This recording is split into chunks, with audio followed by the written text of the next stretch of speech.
All right, everybody, welcome. And this is the special Wednesday show with Tanaath and Sunfire and Drake. And welcome, and ladies and gentlemen. Hello. Hello. Hey. Welcome.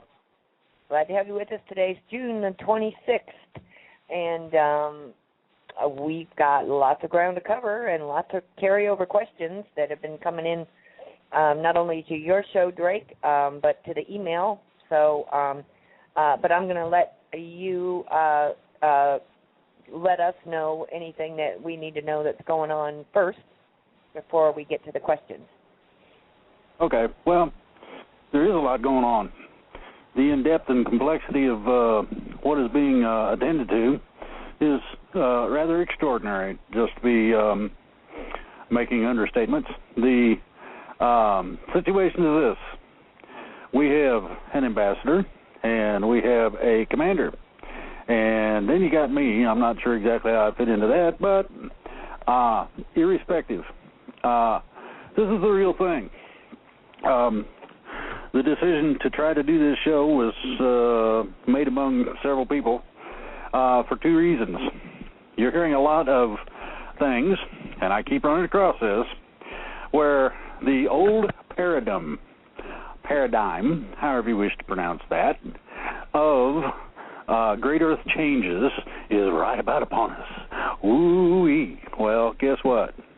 The changes that have been made and are being made are subjugating that situation. When the concentration of energies in terms of planetary or otherwise are dispersed, not necessarily done away with, but spread out a little bit, you end up with a 2.0 instead of a 12.8 earthquakes. You don't have things like the movie A Volcano, where in the middle of L.A. you sprout a volcano or any of that stuff.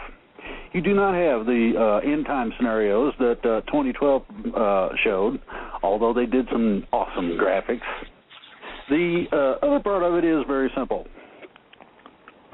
And I've stipulated this before, and I'll say it again, and this is basically going to be the end of it. Real simple. ET is here to assist us, help us, make sure that we are able to, as best we can, and individuals will vary, to accept the idea that we are not alone. X-Files and a bunch of other shows stipulated a lot of that. There was a whole lot of fun and games on X-Files, a lot of it truth, some of it not. A whole lot of stuff's made up. You'll see things like the bad ETs from Battleship. Ooh, well, first of all, ET has a lot better machinery than that, for one thing. Number two, that's old. Believe it or not, it was done back in the late 60s, early 70s, in terms of the ideology and information. The Great Earth Changes information has come from about the period of the late 50s and earlier. There have been several seers who saw things of this nature, and yes, that was to be our fate. That was to be our future, if you can call that a future. So, where we're sitting now is totally different. It's a different deal. People have probably noticed a difference in the atmosphere, a difference in the feel of things when you go outside. The sunlight doesn't feel like it's trying to eat you up as it used to, among other things. And these changes are primarily due to a combination of the approach of the transition. In other words, things are getting ready to make changes, and the fact that the groups that I am active in have been dealing directly with the problematics, all of them. This is one of the reasons for my show, to bring to light things that people need to understand so that we can get to where we need to go on a strictly Earth basis. Second part is that the show we've got tonight goes to the part that people are kind of iffy about. Well, go ahead and be iffy. All I want you to do, and that's the only thing I'm asking, listen up, listen to the questions, listen to the answers, and think, really honestly think. Are there anything outside of the norm that you're beginning to see more of? Look for it a little bit. You might be surprised what you find. That is part of us being prepared, getting ready to make the transition. Those who wish to stay, welcome to the party. This is going to be a roller coaster ride, and few of us will ever forget. Second part of it is, those who don't want to go, there have been accommodations arranged and are ready to go. In terms of Earthbound, you've got a whole bunch of things that have been happening lately. People see things moving out, and they don't come back. Oh, boy, what's that mean? Foreign troops, ooh-wee. Well, I put an email out today. It's on the website. It deals with that. Not a whole lot to worry about, believe me. The military here, along with the militias, intel groups, etc., are pretty much ready to go. There's not a whole lot. I mean, in some cases there's a lot, but overall, generally, there's not a whole lot left to do. Now we wait. And the secondary part is, in terms of before there is any kind of official introductions, ET wants things made known and clarified that they're here to help. As a matter of fact, we're related, which, you know, sometimes relations shouldn't be allowed in the house, but they get in anyway. Irrespective, I found nothing but absolute honesty, absolute good intention, and one really ate-up sense of humor on the part of the ETs. We fit together very well. So the gist of it is this. I had decided a long time ago, I've heard people talk about this and that. Oh, I met E.T. You're hearing secondhand stuff, and this happens all over the place. You're hearing, ooh, we channeled. Yeah, really? Okay. What kind of funky monkey took over your body and said what it wanted to? Not cool, but it happens. So we need to get to the real crux of it. That's what the ladies are all about, and that's what they're here for. And I think we ought to get on with the show. All right, Tanaath or Sunfire, did you have anything else you wanted? Did you have anything you wanted to share first? Well, I just want to say that I know a lot of people have been looking for real, actual proof that the positive ETs are getting involved in doing things. Well, there was a freighter cargo ship that got split off the, I believe it was Kenya or something like that, and was carrying weapons to Syrian rebels. Well, the positive ETs decided to say, no, you don't.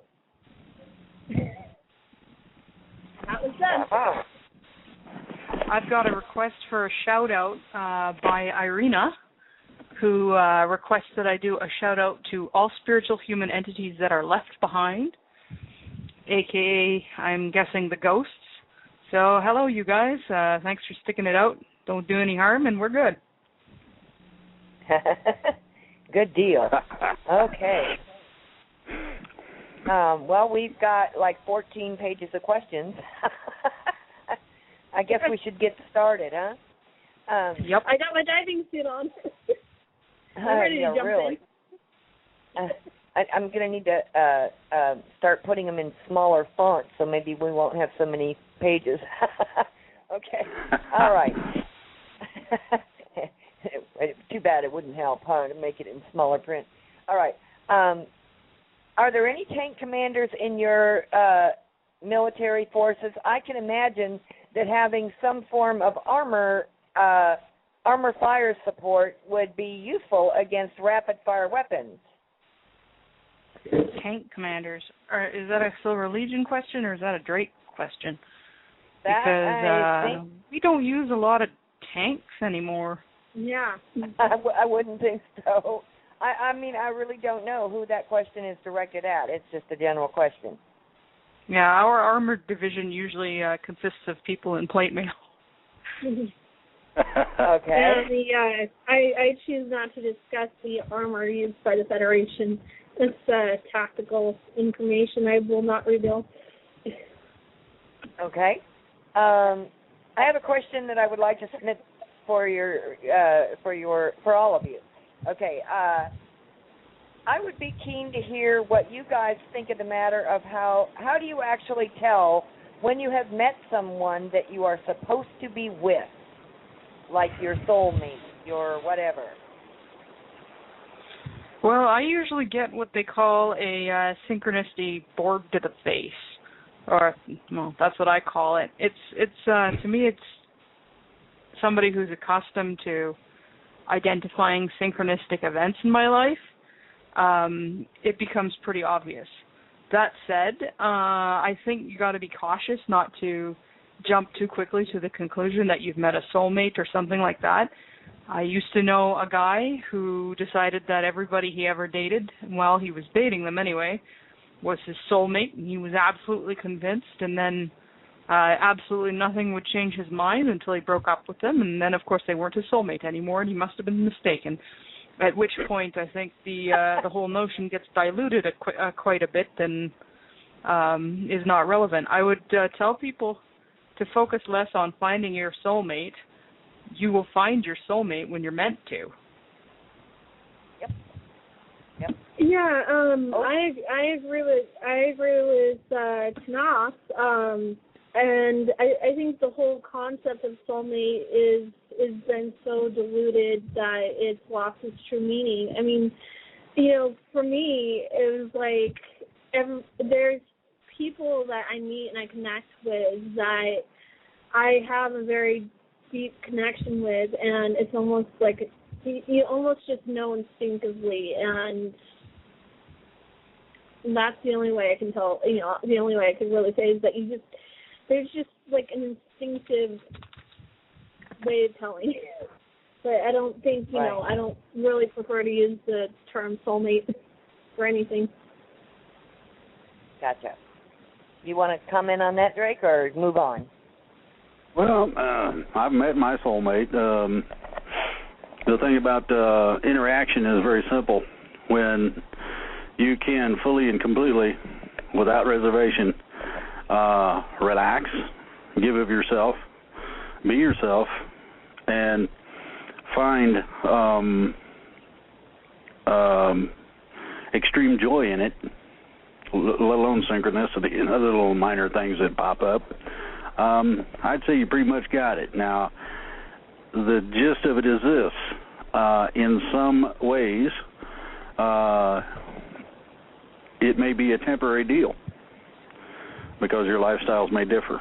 But if, and this is the if, the decision is made that you accept that, and the acceptance is 100% mutual, then you'll find that the peace that you've always been looking for by being in close association with another being is there, and there's gobs of it, and no worries. It doesn't matter how anxietal your life is, where you've got things blowing up or burning down or whatever. It doesn't seem to faze you that much. So that's the way I'm accustomed to looking at it, and it's an automatic trust. It is something where you can trust each other with your lives and not have any concerns. It's just it's not really, to be honest, fully definable, but that's I think pretty good. Okay. Yep. I'll just add that I too have found my soulmate. He just happened to transcend before me, and we'll hook up again. So, okay. Let's see. Also, I would be interested in hearing your thoughts on the idea that negative entities can and do attempt to thwart and destroy unions that were always destined to be, even those that were pre-agreed upon before incarnation. I think. Go ahead. Somebody's okay. typing. I was gonna say, I think that definitely happens, and I think not only in that kind of soulmate twin flame relationship kind of thing, but even in, teams, groups of friends, that kind of thing. It's not uncommon. Okay. You accomplish more when you're working with people that you're supposed to. And if you're one of these people who is supposed to be accomplishing a lot, well, then there'll be efforts into sorting that. And one of the ways in which that is sorted is by breaking up the group dynamic. Okay. Next question. Could all of the heavy rain in Alberta, Canada, and other areas of Canada, was it created by the cabal using HAARP, or is it just Mother Nature and related to earth changes, as Tolek mentioned in his latest interviews? It's a little bit of both. There are genuine earth changes going on. Now, I have been directly affected by this. We had relatives evacuated. I live in that province. We had relatives evacuated, and they came and they stayed with me for a few days. They're fine now, but definitely it is not natural for a storm system to be caught circulating in the same place for so long. There are some, let's just say, interesting economic things that are affected by this. One of the neighborhoods which was recovered or totally flooded, Burlton in Calgary, it has been under basically an attempt to hostile buyout of the property there. It has been completely destroyed, and it's unlikely that the neighborhood will be resettleable, which now clears the way for that land to be bought cheaply. So, I mean, there is somebody who's benefiting from this a great deal. I would say follow the money. So while some of this might be influenced by nature, there are some very clear benefits for certain groups and individuals that have me very, very suspicious. Not to mention, all these people who are sneering and pointing to it as sort of a karma. A lot of these neighborhoods that were affected were not wealthy. They were not populated by people who are working in the oil and gas industry, who could afford to live in nicer areas. In the cases of places like High River, the town of High River, the First Nation reserves that were affected, they're highly impoverished, and these people need help. They're not going to be able to recover without help because they just don't have the access to the same sort of things that some other Canadians have access to. It's a very serious situation that's happening over here. And it's not just happening in Alberta. There's floods going on. There were floods earlier this year in Europe. There's floods going on in India. In the meantime, there's drought in parts of the U.S. There's some serious stuff going on here, and not all of it is just Mother Nature and earth changes. Okay. All right. Next question. First, I would like to hug all of you and thank you for. I hope that I will be able to in the near future to offer my skills and dedication to the above organizations and to bring my contribution to the liberation of other worlds from the reptilian and other galactic bullies' terror. Question for Tanaath and Sunfire: are we going to need to eat and drink after the transformation from 3D to 4D? I'm hearing a lot of talk about the replicators during these shows, and in the past it has been stated that we won't need nourishment, only if we like to eat after the transformation. Why would we use replicators for food if we really don't need to eat? If you are a healthy adult who does not expend more energy than you generate, for instance, if you're not running around using your higher dimensional powers a lot, you will not need to eat and drink. Children still need to eat and drink. People who have been injured need to eat and drink. And people who expend a lot of energy need to eat and drink. Most of us eat and drink because we enjoy it. And the way the replicators work is they're not taking anything from anything in terms of, taking resources from one that should have gone to another, etc. It's not stealing, so to speak. So there's nothing wrong with eating and drinking for the enjoyment of it. weight gain and that kind of thing does not exist. It is a consequence of genetic modification down here on Earth to create that particular flaw. So it's not something where people have to watch what they eat or count their calories or anything like that. So there's really no reason not to eat. It's there. It's enjoyable. It's a wonderful social activity to do with friends and loved ones.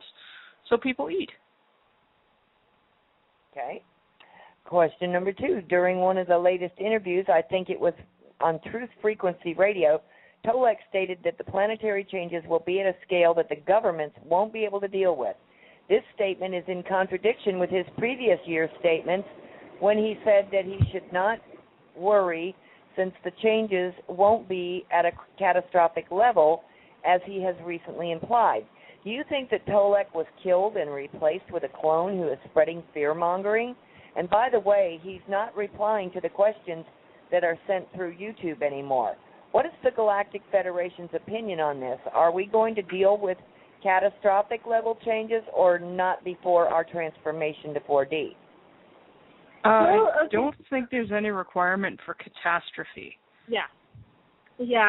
According to our precogs and projections, there is no upcoming any kind of catastrophes, mass casualty events, big destructive earth changes or anything like that. And we're currently of the opinion that those will not happen. As far as Tolek, no, he has not been replaced by a clone. He's probably just busy. He has a life outside of the Andromeda Council, so. And he is a very busy guy. Yeah. So I wouldn't be too concerned about that. Okay. All right. Sorry about that. Let's see.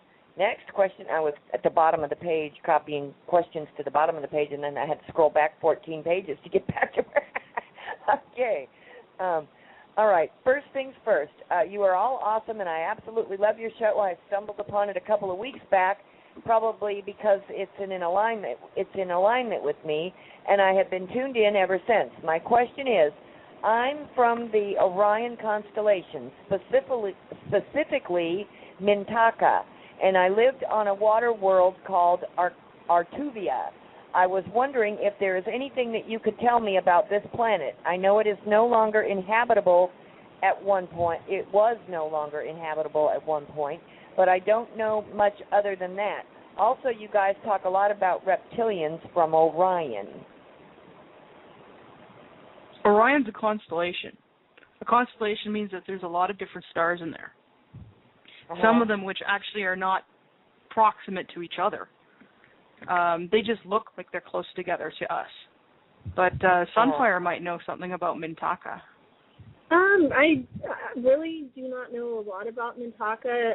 I know more probably about the reptoids from the Orion constellation and the Greys from the Orion constellation. But I do know that Mintaka, that whole star system, is inhabited by positives. That's, about the best I can offer at this point. This one said specifically a water world called Artuvia.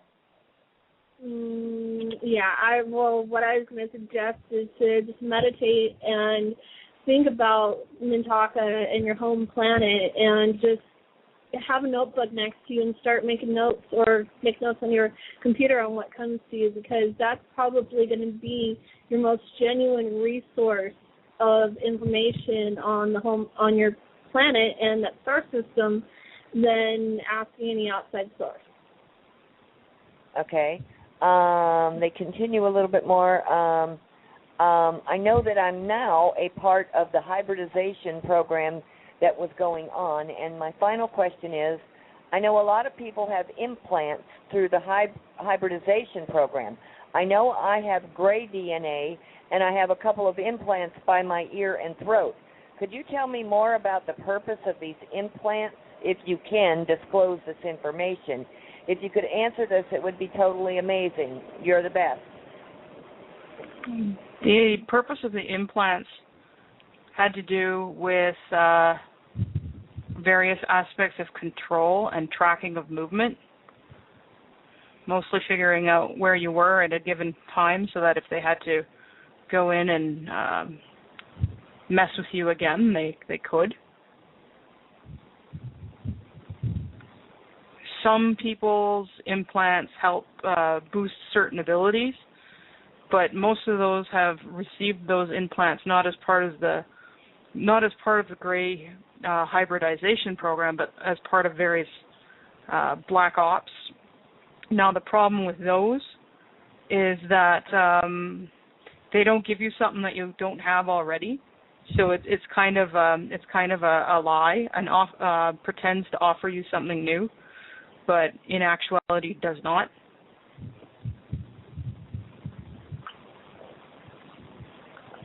Okay. Confederation and Andromeda Council actually do not permit the use of implants. We consider them illegal. Okay. Part of the reason why we don't like the Greys.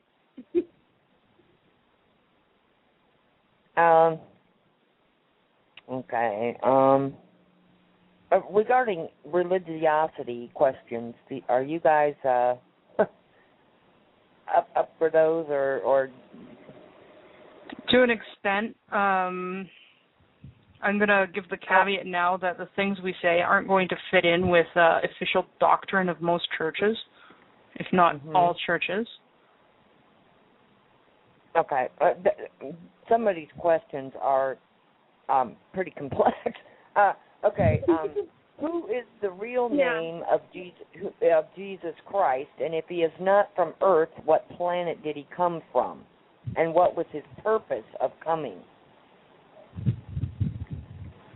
I do not know his real name. I cannot reveal which planet he comes from because I don't know as far as his purpose. I believe this was covered either in the past episode last week or 2 weeks prior. We spoke of the purpose of the whole concept and all that was connected. It's already been answered. Okay. All right. And then they wanted to know what part of the New Testament is twisted, or is all of it twisted? A lot of it is. It's hard to say specifically what part. I guess your own internal truth test can be to review the information. Does it come from a paradigm of love, grace, and acceptance, or does it come from a paradigm of fear and control? That which comes from a paradigm of fear and control is part of the control structure. In other words, not put there by any benevolent being. Okay. Next question. I would like to know how carbon is not a crystalline structure. Are we coal that's transforming into jet, or jet that's about ready to become a diamond? Closer to jet becoming a diamond. Yeah. Okay. All right. After listening to your last show, for the third time, may I add, you mentioned that there would be rolling announcements about the Ascension transition, etc., presumably later this year. You further mentioned public libraries, YouTube presentations, etc. Now you have a network of nodal points set up for which this information will be disseminated. Have you a network of volunteers and workers and such who are all set to get the information out? And how about the government? This is something that is better fielded to Tolek of the Andromeda Council, because it's largely the Andromeda Council outreach that we're talking about here. Yeah. So we know of it and support it, but we are not directly involved with producing it. Gotcha. Drake, did you want to comment on that at all? I mean, I don't know if that's strictly, ET related, or if that would be, part of it too on. Well, my understanding is simple. We've got educational videos in the box on a whole bunch of things. ET and several of the other things are included. So, but they are not extremely detailed. In In other words, that's not our area, therefore we're not going to disrespect it by saying whatever comes to mind, like some people on some of these websites do. So consequently, what we're looking at simply is to keep it as clean as possible. The only way to do that is to allow ET to take care of that problem. Okay? Okay. Presumably they will do everything to prevent this information from getting out right up to the actual day of transition, correct? Unless you well, have not them if they're infiltrate. cast down before that. Oh, okay. You know, if we can manage to kick them out before that, which is the goal, then that won't be a problem. Okay. What's the second part of the question? Well, it was like, unless you have them infiltrated at a high enough level, accepting some things must be kept hidden for now, I understand. What can you tell us as far as telling the masses goes about the transition and the two options of staying or leaving the planet? I would give people the advice to seek their own information, to be self-directed. You know, obviously I consider this show to be a good source of information. We can't force this down anybody's mouth. That's a lot of work and not very much fun and not very effective anyway. You know, getting your friends and family curious enough that they go out and explore the material on their own is always helpful. And I would say that's a better approach than saying listen to Drake's show directly, because it's much, much more effective if they come to it of their own conclusion than if they're dragged kicking and screaming. Okay. And the last question from this person is, finally, what factors will there be that make it imperative for half of the world populace deciding to leave? Will it be the increasing vibrations?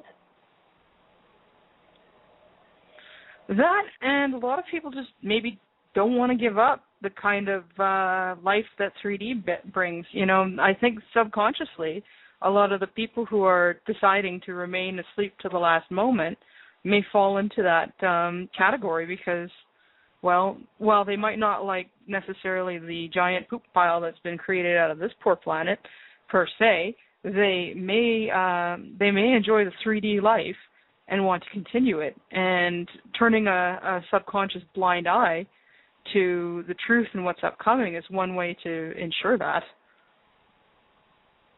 They'll go with what they know rather than this big unknown of sticking around and going through fourth dimension. Okay. Yeah. Okay. And I apologize to our listeners.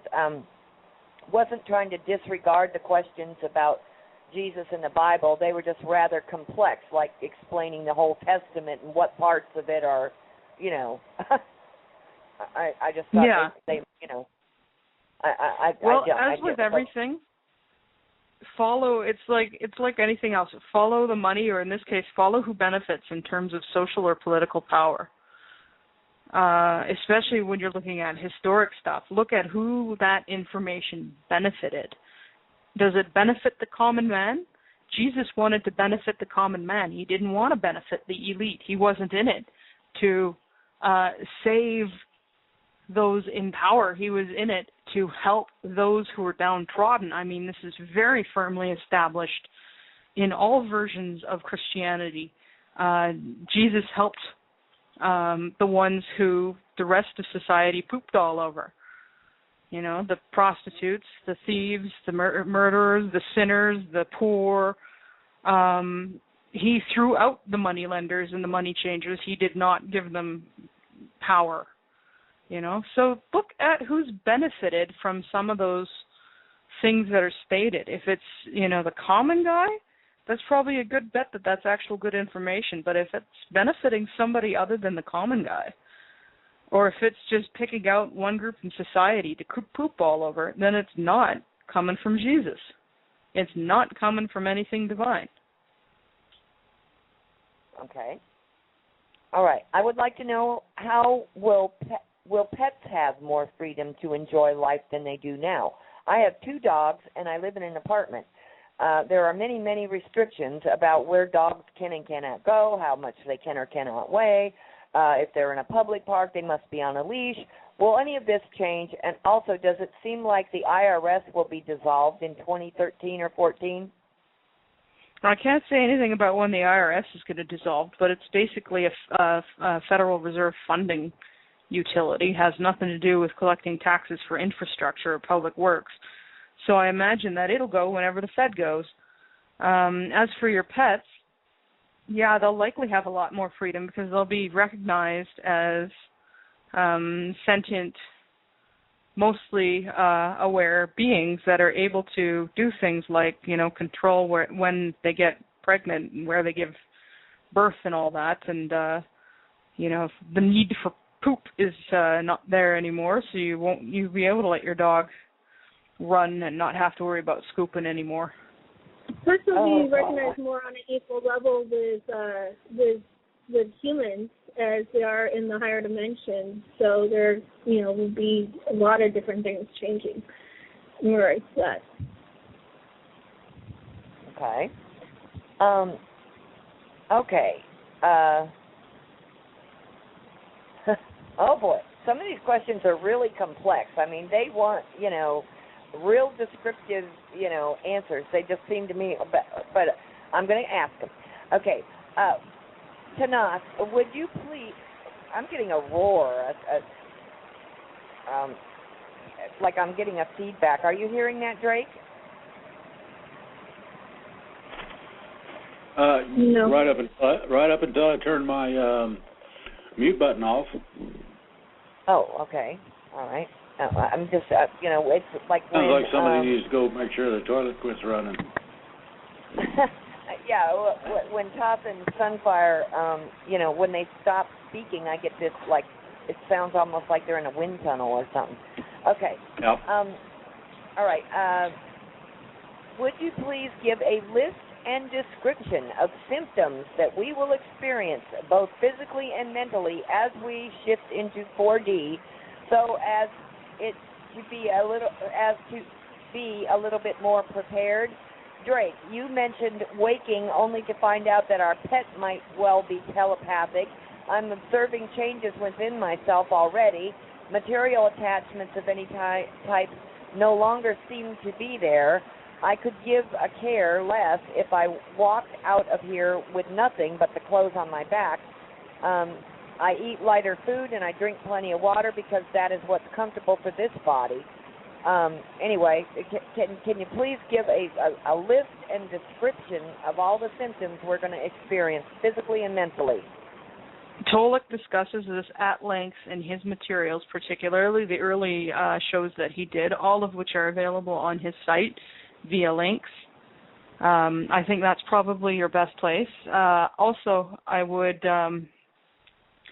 like to call attention to this notion of symptoms.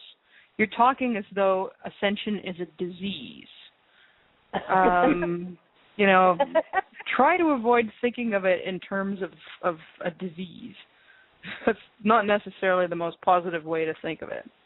I was going to say, there's probably different people at different levels of, of the changes and stuff are going to experience different things. So it's extremely difficult to give a definitive list that every single person is going to experience all this in this specific pattern.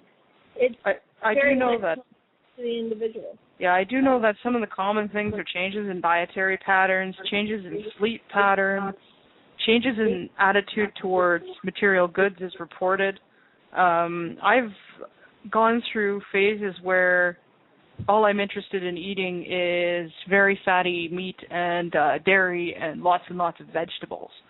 And days where I eat probably a fraction of what they're telling me, followed by like days where I'm eating a lot more than I normally do. It's very cyclic and it's not very predictable for me anyway. I just sort of take it by ear and don't panic over it.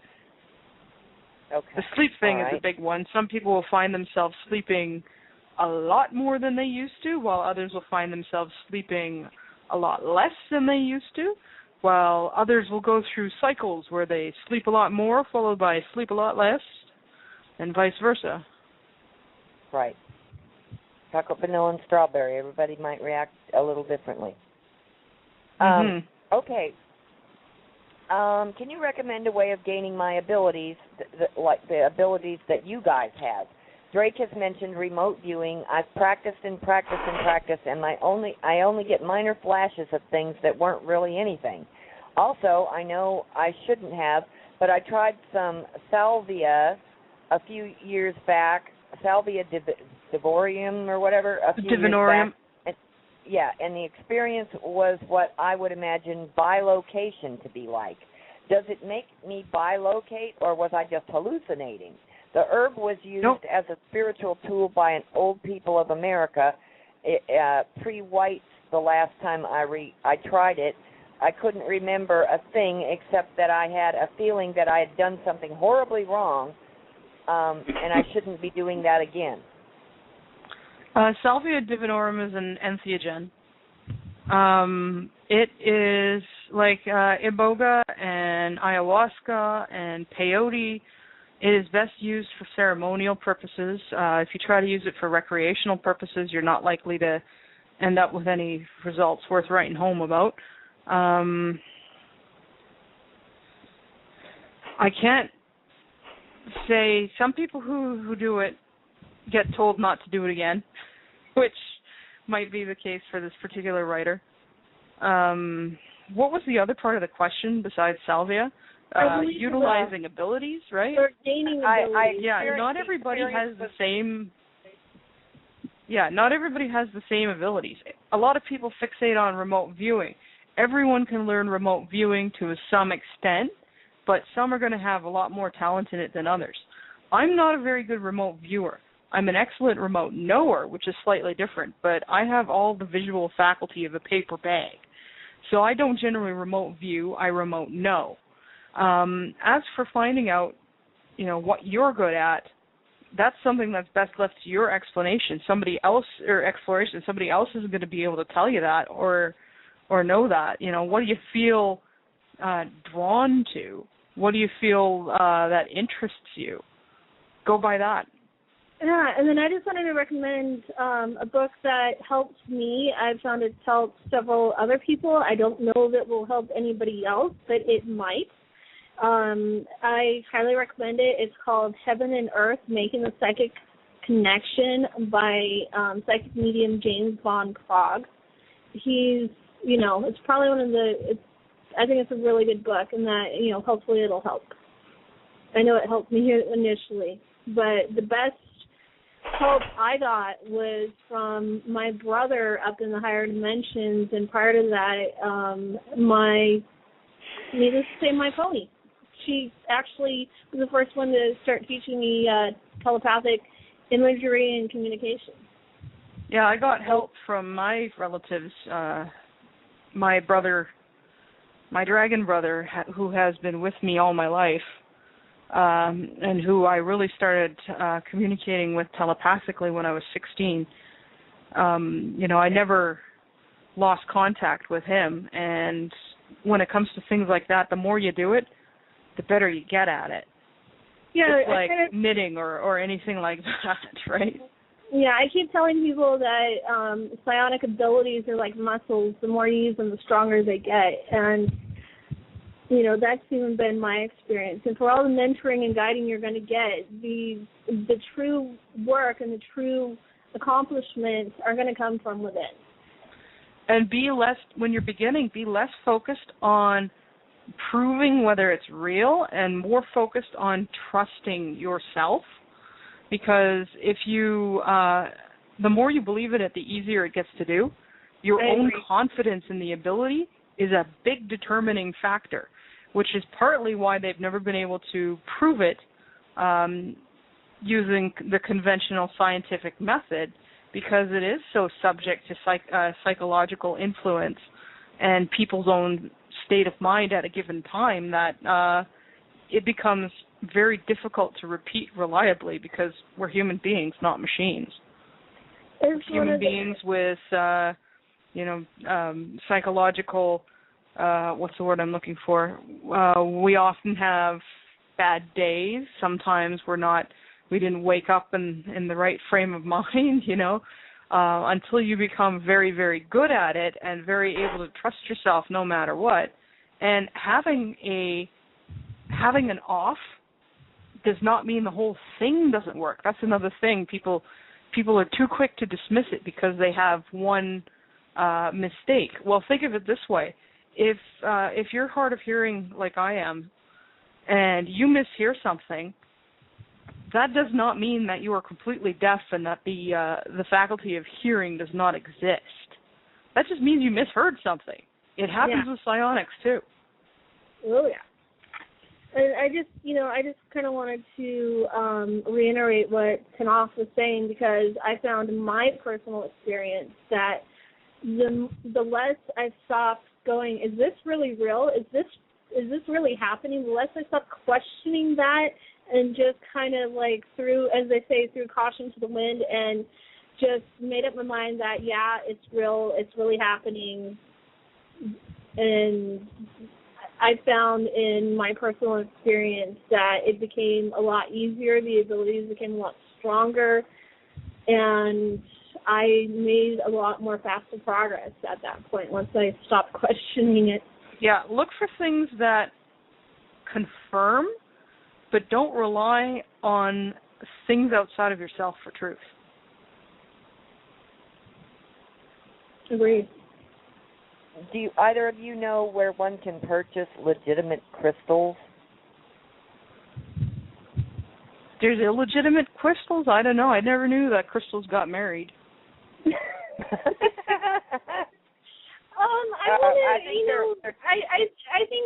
I think any place you can get crystals is probably a good place to go, but where I generally recommend is going to places like Native American, that are more closely associated with the Native Americans or other spirituality-based outlets. And I'm not talking about the commercial ones. I'm talking about like the more mom-and-pop type places, or going to Ren fairs and going to the powwows and that kind of thing, where you can actually go in person and pick each individual crystal up and find the ones that have a resonance with you specifically.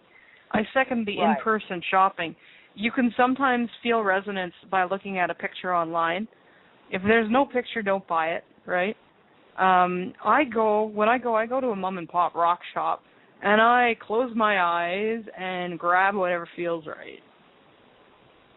I totally agree. I mean, even when I got my my most recent, and still to this day the one that I have, my Pinnacle, I picked up a bunch of different ones out of the cabinet, and they were all cold, and then I picked this one specific up, and it felt very warm to me.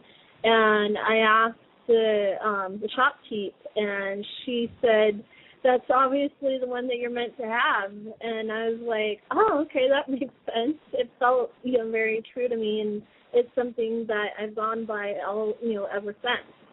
I remember the first time I ran into moldavite. This was back before I understood what star seeds was. Instant connection. I'm like, what's this? I need this. It was very marked. Uh-huh. Okay, I'm sorry, copying questions. Okay. All right, let me open it back up. All right. What is the current territorial status of Earth's moon? Was it occupied by the Draco Reptilian Zeta Gray Illuminati Cabal Alliance? And if so, would that mean that it is habitable, and would it now become a part of Earth in both the material, political, and spiritual, social sense? The moon continues to be a problematic place. It's not a natural satellite. I know we've gone through this several times, so I'm not going to go much further into that. There's been bases all over the moon, both of good guys and bad guys, neutrals, and, sometimes we'll discover something that we didn't even know about, and neither did anybody else. So it's the situation on the moon is such that I can't really comment at this time. Yeah, agreed. Okay. It's still not known exactly what will need to be done concerning the moon.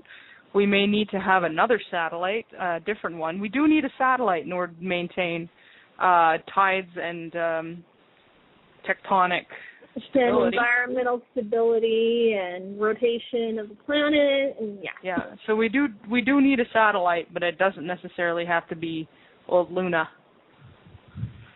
the Reptoid ship. Mhm. Anyhow, that decision isn't yet made. Okay. Oh my goodness. All right, now I got to scroll back up. You girls I'm flabbergasted at the number of questions. We are about to go to page 3. We just completed page 2, and when we started with 14 pages, we now have 22. Oh goodness. Okie dokie. The questions are just coming in so fast and furious, it's unreal. Okay, there just aren't enough hours in a day. All right. Please, I would like, can you tell me what music the ET races listen to, and can you refer us to any of it? They listen to a lot of their own stuff, which we don't have access to down here, but they do like a lot of Terran stuff, and again, tastes vary by individual. My one brother has a real fondness for hard rock. Okay. They listen to our music. They listen to our music.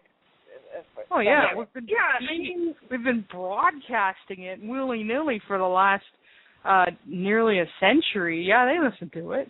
Yeah, I mean, my brother, for example, he really likes things like Native American music. He loves, traditional Celtic music. He loves classical music, and I know another one that he spent, quite some time down here on the surface, and I haven't yet found one style of music that he doesn't like. I think he's a bit adverse to anything that has an extreme amount of negative energy in it because, they are very sensitive. But aside from that, he seems to like just about anything I can think of. And I haven't met an Androni who likes bagpipes. I like bagpipes. Sometimes I'll troll them and listen to something with bagpipes. They go, why? Maybe maybe something in the frequency or sound of them makes them uncomfortable. Yeah, Androni are pretty sensitive to sound. Well, yeah, that's their, The basis of their technology is sound-based. Mm. Okay. When we go to 4D, will there be help concerning the mentally handicapped, like retardation? Yeah, a lot of them won't be classified as that anymore. They'll be healed. They'll be returned to the human optimum, and most of the people who are not classified as mentally disabled will be returned to human optimum too. So everybody will be getting a boost. Yeah, everything is curable in 4D and above, including death. Yep. Wow. Okay. Based on your knowledge, have any 3D planets in any universe history ever been able to fight off any 4D or 5D or non-physical negative invasions? Has anyone been able to fight? Okay. Has anyone been able to fight off this higher dimensional negative force without any help, and at the same time being dumped down and manipulated like us right now? No. This is a first. And that's why we stepped in, because usually when it gets to this bad, or, it requires some kind of outside help to set things right. But yes, 3D planets have fought off higher dimensional invasions. It does happen. Usually in those cases, those people already know who they are, what they are. They have access to much greater tech base than we currently do as a public. And are much more coordinated in terms of their activity. Like, they're not fragmented along artificial lines of ethnicity and nation and stuff like, and belief system and religion. That's part of what all of this fragmentation in our own society is about. That is limiting us so that we can't be effective as a group. Okay. Divide and conquer, essentially. Yeah. Right. As they say, united we stand, divided we fall. Right. Okay, we have also learned that Tanaath's previous home planet was destroyed by seemingly the same negative soul group. Are most 3D lives eventually destined to suffer before ascension and evolution? And do these negative souls or beings serve as an engine for 3D sentient beings to move forward and to evolve to higher density beings? In some cases, I think yes. In that particular case, it was, but that doesn't necessarily mean it's the same for everyone. There's plenty of cases of peaceful transition, although generally what happens is it's, if a whole, it seems to be if a whole planet's transitioning, that there does appear to be some strife involved. That happened in another universe. The rules may have been different there. Okay. All right. One more question before we go to break. All right. I have learned that 3D planets are supposed to set up to be schools. Are any souls incarnated into any 3D sentient beings supposed to evolve against not only the 3D negatives but also 4 and 5D negatives? And is this even fair based on your perspective? I don't understand the question. I don't either. Do you, Sunfire?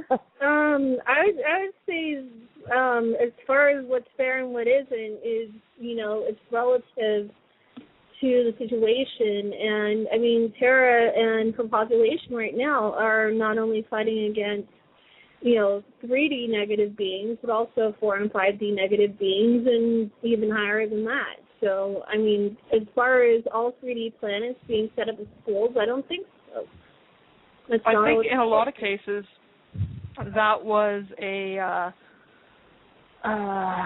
psyop to get like that belief that, it's a school, therefore you should just suffer what you're taking because you're learning from it, was a psyop set to get people to not resist correctly or not resist what was being done to them. We don't take that view. I don't think anybody is entitled to have to suffer this, right? Yeah, definitely not to this level anyway. Yeah. But yeah, nobody should have to suffer at through stuff like this. Yeah. There's only you could say that people chose it only to a point, and definitely we've reached beyond that point. Well, on with the questions. First one's for you, Drake. Are you refreshed and ready? Well, it ain't going to get much better than this. Go for it. Okay. Drake, can you give me your thoughts on what's going on in Brazil right now? People are beginning to revolt and taking to the streets. It's absolutely amazing. I hope people here are finally waking up the same way. Can you confirm this one way or the other? And I just want to be sure there is no hidden agenda behind all of this. Okay, well, if you're talking about whether I can confirm that the revolutionary stuff's going on, yes, it is. If you want confirmation as to whether it's going on here, it ain't here yet, but we're working on it. So, everybody can be ever hopeful and all that. Okay? Do you agree, Drake, that it's a sign that the people are finally waking up and Brazil's taking the hold of things? Absolutely. I mean, you wouldn't have what's going on happening if people were not awakening to the prospects that they can do better for themselves and what the government has in mind. Similar processes are going to be found here. So, people need to, get their stuff together, get ready, because it's, it ain't going to go away. It's not necessarily going to be nasty per se, but it ain't going to be as such real nice either. I mean, get ready for some fun and games. Okay? Right. Okay. Be prepared for attempts to infiltrate too, right? That kind of thing always gets attention. We saw a great many positive movements that got co-opted by infiltration, even in the past 3 or 4 years. More than that, actually. I would call it fun and games. that have been perpetrated on people who were not aware of all of the things that were happening is pretty tremendous, actually. And indeed. as people start picking up on it, then they'll start realizing, oh, wait a minute, he mentioned that a year ago. These people have been saying it's coming. Look at all this mess here and that over there. And they're going to go, okay, well, maybe we should pay more attention to what some people are talking about, how things are supposed to be. Maybe we don't have to go rioting in the streets. Maybe we can just simply go to Washington, D.C. and sit down. Now, everybody might think you want to sit down and strike. Everybody and their mother-in-law who can, go to Washington, D.C. and just sit down. Everywhere. Streets, sidewalks, you name it. There ain't no way they can handle it. You want to get a point across that, well, do it. I mean, it's not difficult. You outnumber somebody 100, 1,000 to 1. I mean, 10,000 to 1 or some such. What are the oligarchs going to do when all of a sudden everybody says no until their tongue bleeds? That sort of ends it. Okay. All right. When Earth was originally placed in the current position it is in our solar system, was it an intentional plan that they knew that one day this planet and 3D humans on it would all become 4D? I believe so. When it was moved from its last position to this orbit, it was moved by I believe it was moved by the Alcyons, and it was more of a tug of war. It's mine. No, it's mine. No, it's mine. No, it's mine. Uh-huh. That sounds like some kids I used to know. Really? Okay. Are gray aliens 4D beings, or if so, why do they still abduct Earth humans? And eventually, right now, they have created a new hybrid race. Tolek has said that there are about 5,000 of this new hybrid people already now. What is their true purpose for creating a new hybrid race between grays and humans? They have a lot of genetic damage that they've caused through their own actions. They've got a deteriorating genetic code. And that is the reason behind the hybridization program. Now, that said, there seems to be an assumption, mostly fed by the channelers, there seems to be an assumption that higher dimensional beings are always better and nicer and good. That's not always the case. We've found people conducting funny business up to very high dimensions indeed. This doesn't necessarily mean that they're a threat to those of us down here, because the higher dimensions tend to take care of themselves for the most part. But don't assume that just because something's from a higher dimension that it's a good person or nice or has your best interests in mind. This is why we have things like the 3 times test.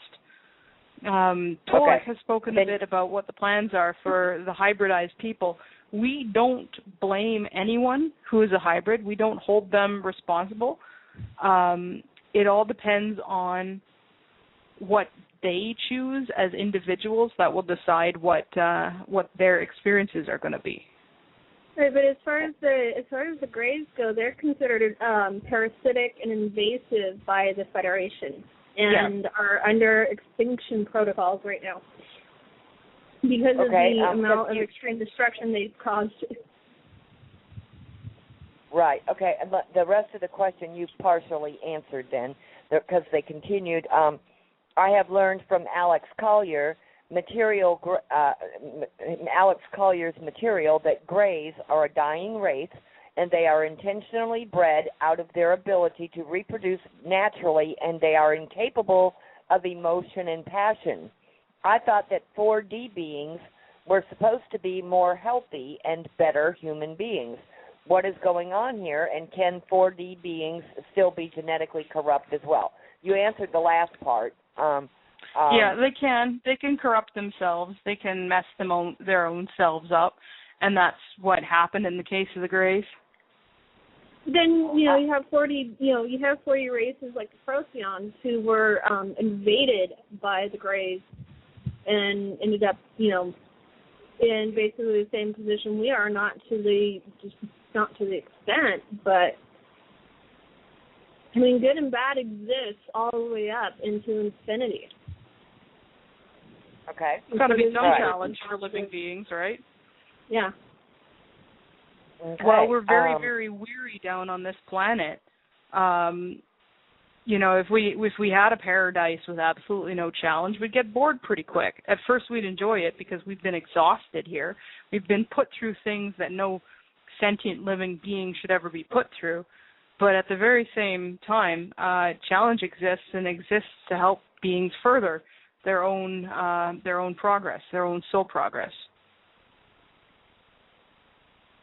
Okay. All right, next question. I remember one of you saying that technology distribution will be gradual, which I think is best.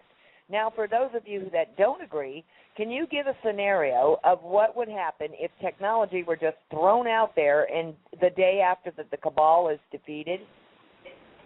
Chaos. Well, think of what would happen right now if we had an EMP that was worldwide in scope.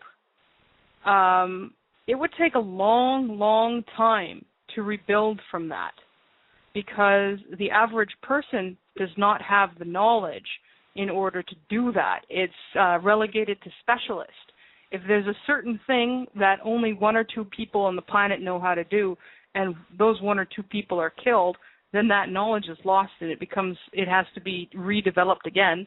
And if they were building off a knowledge chain that was also destroyed, it becomes even more time consuming. That work has to be done all over again. The same sort of thing when you're introducing new tech, it has to be introduced gradually at the level so that people can understand, so that the knowledge base builds up, and that way it can't get easily knocked off. Right. And, part of the reason why we're saying about introducing technology gradually is because the emphasis needs to be put on the necessity for Terrans to develop their own tech and not rely on, higher dimensionals giving them everything. Yes. It's that old adage, if you teach a man to fish, you feed him for the rest of his life. If you give a man a fish, you only feed him for one meal. Yeah. And we, quite frankly, don't want to be babysitting for the rest of our existence or your existence giving fish, right? There's some groups that might like the control that comes with that, but not us. We find it very, very wearisome, and it generally devolves into tyranny at some point, and we're not cool with that. We want to help support the knowledge base, basically giving you guys the ability to develop your own solutions and your own tools and preserve that approach rather than just giving you what we've got and saying, here, go have fun. And also, it's a matter of, finding the level of technology that is compatible with the spiritual development levels of the planet. And we're talking post-transition because obviously now, is a different thing versus what the Terran population will be post-transition. But at the same time, you still don't give technology from a race that's a billion-plus years advanced of Terra to Terrans. You don't do something like that because there's all this development that gets skipped that is absolutely necessary for the growth of not only the individual but the collective Terran population that needs to come in between. If you want to have a good idea of what happens if you give the wrong tech level to a group that isn't prepared for it without having any kind of social mitigation in place, well, look at what's going on in sub-Saharan Africa with guns right now and the illegal arms trade and what that's feeding. We don't want to enter into a situation like that on this planet. We've already got enough of those historically and presently. Okay. All right. Next one is a little bit on the lengthy side, but this is directly to you, Tanaath. Firstly, thank you, Global Voice, or Universal Voice Radio Network, and the host. We listen to you even from India. Thank you, ma'am. Well, you're very welcome. And thank you for writing to me from India. Okay, could you please tell Miss Tanaath the following? Now, before I jump into my question, my name is Achuth, Achuth. Oh, hi, Achuth. from India. I have written to Miss Tanaath before. I do not expect her to remember with the number of emails she surely gets, and she should be swamped. I just hope that I am swamped, but I post-operation... do remember you, Achooth. Okay. I just hope that post-operation her sister is healed well, and I hope that the trip to the mountains was fun, too. It's not exactly a question. Oh, thank goodness. Thank you, Tanaath. It is not exactly a question, but I want her to know to this date that I have been practicing very hard astral projection sincerely and many other techniques. A reminder to Miss Tanaath that I had requested for her to try to meet me in my dreams. Miss Tanaath mentioned that I was to go deep asleep when she tried to meet me in my dream, and I would like a little clarification as to what it means if I am too deep. What can I do to climb up? I know that she's very busy, but I humbly request for her to give me another shot. I hope that I didn't write too many emails to the Silver Legion. With love from India. Achoo. All right. I'm way, way, way too busy with operations these days to embark on individual dream walks. So, Achooth, I'm sorry. You're going to have to come after me. I don't think I can come after you. The first thing you're going to want to do is practice lucid dreaming, because that is the first step to any kind of dream walk activity. Once you have lucid dreaming, if you can bridge the next step to the astral plane, you can come looking for me. My legionnaires will page me if there's somebody asking for me specifically. I may not remember it when I wake up. That's the other thing. So you'll have to call me and email me and let me know what you remember, and I'll see what if it matches what I remember, and that way we can also be sure that you didn't get taken in by somebody faking it, because that also happens. Oh, my goodness. Oh, no. Okay. And excuse my dogs for coming in with a roar. Okay. Thank all of you for being there and taking our questions. It helps us also very much. The first question is rather a religiosity question. Morine and Alex Collier have spoke of the book of Revelations being played out as we have been so indoctrinated to believe. Thought equals form it into reality. My question is this still a going concern of the AC/GFOP, Galactic Federation of Planets? Is this why you all have been priming us on using our discernment? I sure don't want this to happen, contact with the baddies before contact with our star families. It's not required. I would like to ask people to, but it's worth repeating. Stop trying to manifest this stuff. It's not good for you. It's not good for the planet. It's not good for anyone. If people look at all this stuff that's going on in Revelations and they point to prophecies and say this is going on, this is happening. Well, I want to point out a little fact, and that is that the bad guys also have their own version, and in their version they win, and many of the things are the same. We don't want to manifest any of it. Let's skip the whole thing right now, full stop. No. Okay. Thank you, Tanaath. Also, if anyone knows of the comet Ison, I-S-O-N, if they could say if it will impact Mars in mid-July or fall of this year, and if there's any significance of this comet's proximity or involvement with what is happening here on Terra. No. It won't impact Mars. And it will impact Mars?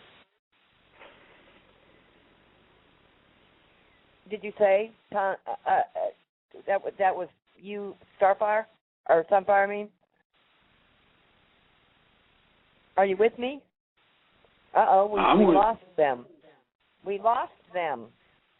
I'm with you. Okay, you're still with us. Do you happen to know that question, Drake? I think I heard her say that this comet will impact Mars. That I'm not sure. I would tell you to see about reconnecting.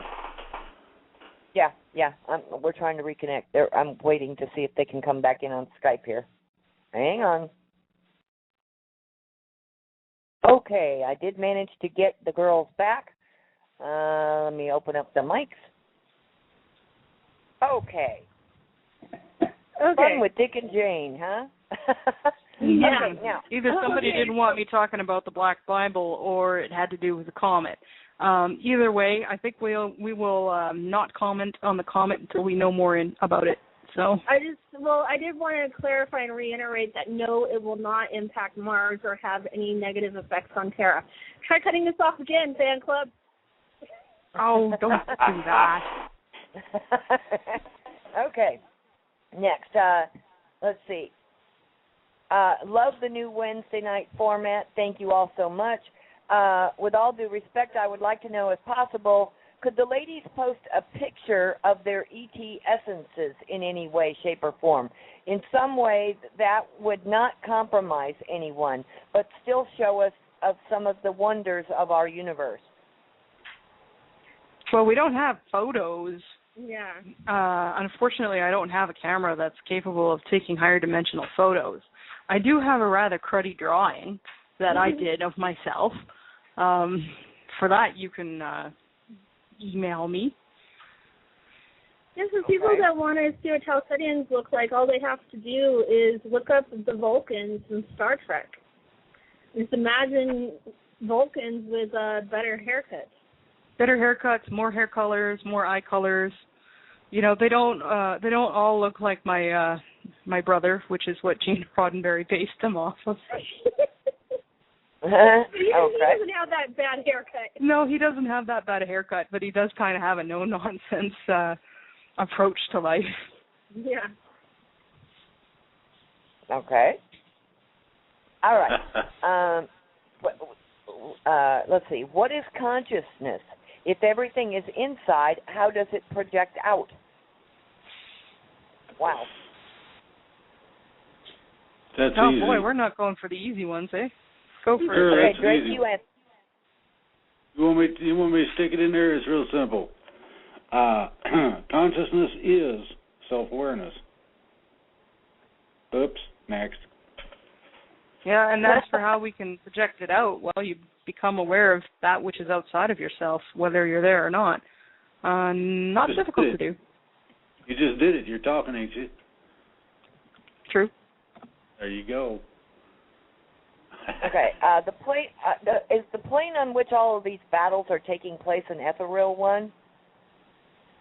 Some of them are in spirit realms, some of them are in different dimensions, some of them are in between dimensions, some of it are in other universes. It's kind of a mess. It's all over the place. Everywhere. It's everywhere. Not just the ethereal. Yeah, it's not just the ethereal. Okay, gotcha. Could this be compared to densities? Yeah, dimensions can be compared to densities pretty, we use the term interchangeably because some people get caught up on the mathematical dimensions, which is not what we're talking about. You know, you don't suddenly gain another mathematical dimension.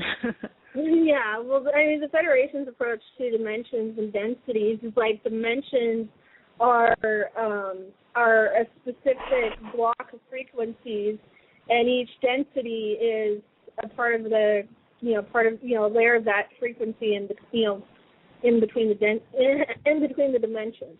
And since I know it's coming up, we might as well cover it now. People ask what's the difference between the fourth, fifth, and the sixth dimension. Well, fundamentally, it's just different frequencies and vibrations. We find that dimensions occur in triads, meaning that the first, second, and third, in terms of being able to interact with them, are very similar. The third, or fourth, fifth, and sixth are, again, very similar. Somebody in the fifth can easily interact with the fourth and the sixth. Somebody in the fourth can interact with the sixth and the fifth, et cetera, et cetera. Seventh, eighth, and ninth are a triad. 10th, 11th, and 12th are a triad. Outside of the universe, I think this triad may still hold true. Once you start getting into the very, very, very, very high-dimensional universes, then maybe it's no longer triads but other groupings. But in this universe, it's triads. Okay. Gotcha.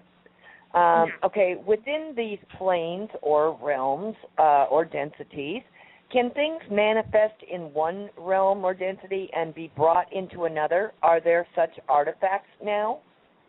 Oh, yeah. Definitely. It's one of the ways in which the Silver Legion works, actually, is on that principle. Is there anything on this planet now that would be an artifact of another dimension that we could relate to? There are a lot of things on this planet that were developed off-world in 3D and in other dimensions. Specifics, there's a number of Vimanas or spacecraft that have been identified, and some of which have been attempts at recovery made. There are other things, stuff like what is referred to as the Ark of the Covenant is a piece of off-world extra-dimensional tech. There's all kinds of stuff. Okay.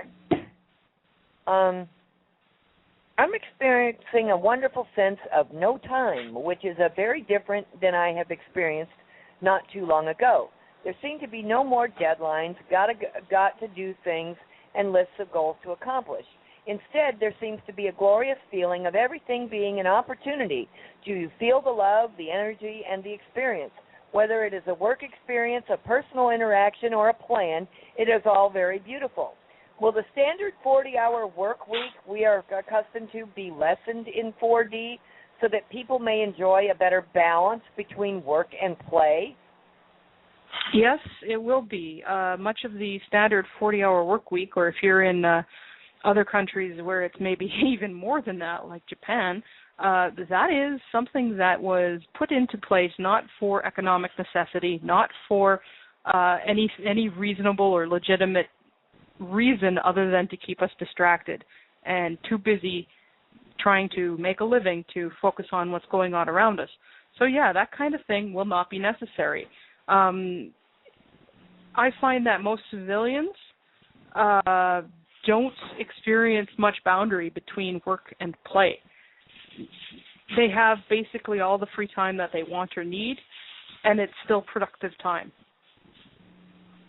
In terms of military service, again, we have shifts.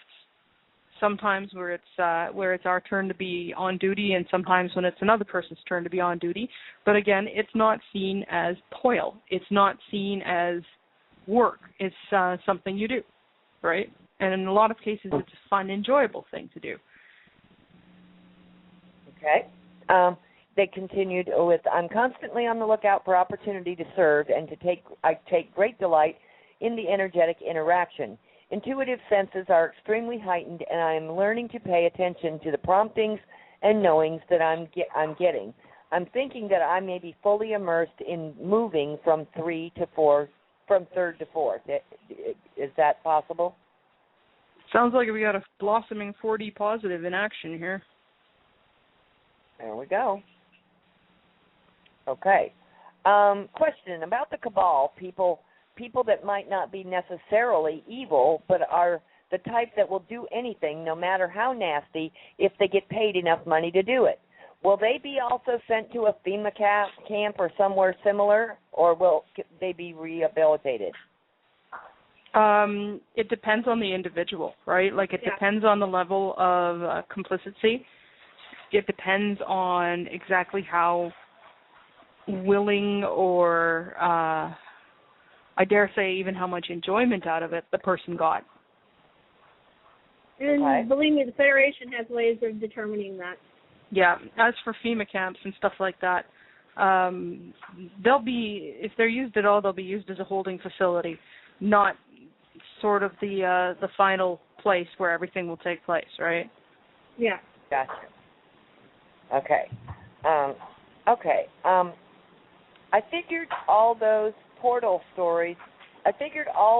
light portal stories people talk about, where you go through a glowing portal leading into a heaven or a part of the trap where negative forces are going to get you and convince you that you did evil and have to go back. Is this their purpose? A lot of it is, yeah. Because well, it's very easy to create an absolute seamless transition that doesn't require any flashy fireworks or special effects, right? If they're using that kind of stuff, it's usually for a reason. If it's for a reason, it's psychological. The lure. Yep. Okay. In a prior show, the discussion was about pets that we have had in the past. I believe that you stated that our cats could be spiritual guides. I am asking about the significance of our pet dogs. My dog that I had to put down because of his health was the very best part of me. And if she would have had a funeral, she would have had numerous people there because of how she touched people's lives, even if only momentarily. And my heart sincerely wants to believe that what you spoke of about reconnecting if our pets are willing, and when she went on, I did check to see if I would ever have her back in another body soon. I was told that I would have a companion, and I do. She is in the form of a cat, and she came to me in a wondrous way, and so I do believe that she is a guide of mine. Is that possible? It's possible. Cats are often guardians and guides, which is probably why they got unfairly pegged with being familiars, because cats have long been associated with the spirit world. Dogs also, but in a different way. Okay. How do you control telepathy, and how do you keep personal and public separate? Are there stages of telepathy? Yes. I would say it's a matter of practice. Again, find somebody trusted that you can practice with, and then you'll get the hang of it. And somebody who's going to be honest with you and let you know when you're leaking, somebody who's willing to help you learn. You know, that's the kind of person you want to contact for this. And again, the trust relation is absolutely essential. Don't just do this with whoever, right? Don't just pick somebody off the street or off the non-physical street. Mm-hmm. Make sure you practice discernment and keep yourself safe. Okay. All right. And it's kind of like learning how to keep your balance on a bicycle, right? At first you have training wheels. You have somebody there guiding your bike. You have somebody helping out. You learn the feel of it. You learn what it feels like. It can't really be described. It has to be learned by doing. Okay. All right, next question. I have asked this more than twice, whether Drake and or Tanaath and or Sunfire have met a flesh and blood ET face-to-face. Can I please get this question answered? Thank you. And I think we've answered it 2 or 3 times. Yes. But let's hope that this time we get the question answered and the person asking the question hears the answer. Yeah, I know I have my brother who's flesh and who's a dimensional ET. He came down and visited me a few years ago into a flesh and blood form, and I mean that has been my main experience. And I do have other experiences, but that's the only one I'm comfortable sharing at this point because I don't want to cause any security concerns. I suspect I have, without being aware of it, but I am not. I have not knowingly met a flesh and blood ET on this planet. I've seen others around me, not like actually met, interacted with them, but I mean I've seen ETs that I've seen them in Walmart, I've seen them in Target, I've seen them just walking around. There are many different ETs that are just walking around and here on the surface in like practically all over the world. It's generally considered very, very impolite to blow someone's cover. Yeah. Okay. Drake? All right. Drake, do you want to answer if you have seen and or met a flesh and blood ET face to face? Yeah, and the girls are absolutely right. You go blowing somebody's mind in terms of unexpectedly doing things. It's sort of like trying to look up a lady's skirt. You have to get in trouble for that. The same sort of thing is true of great secrets somebody does not want out to anyone, that they, did some kind of impropriety that they didn't feel was right at all and is extraordinarily painfully embarrassing to them.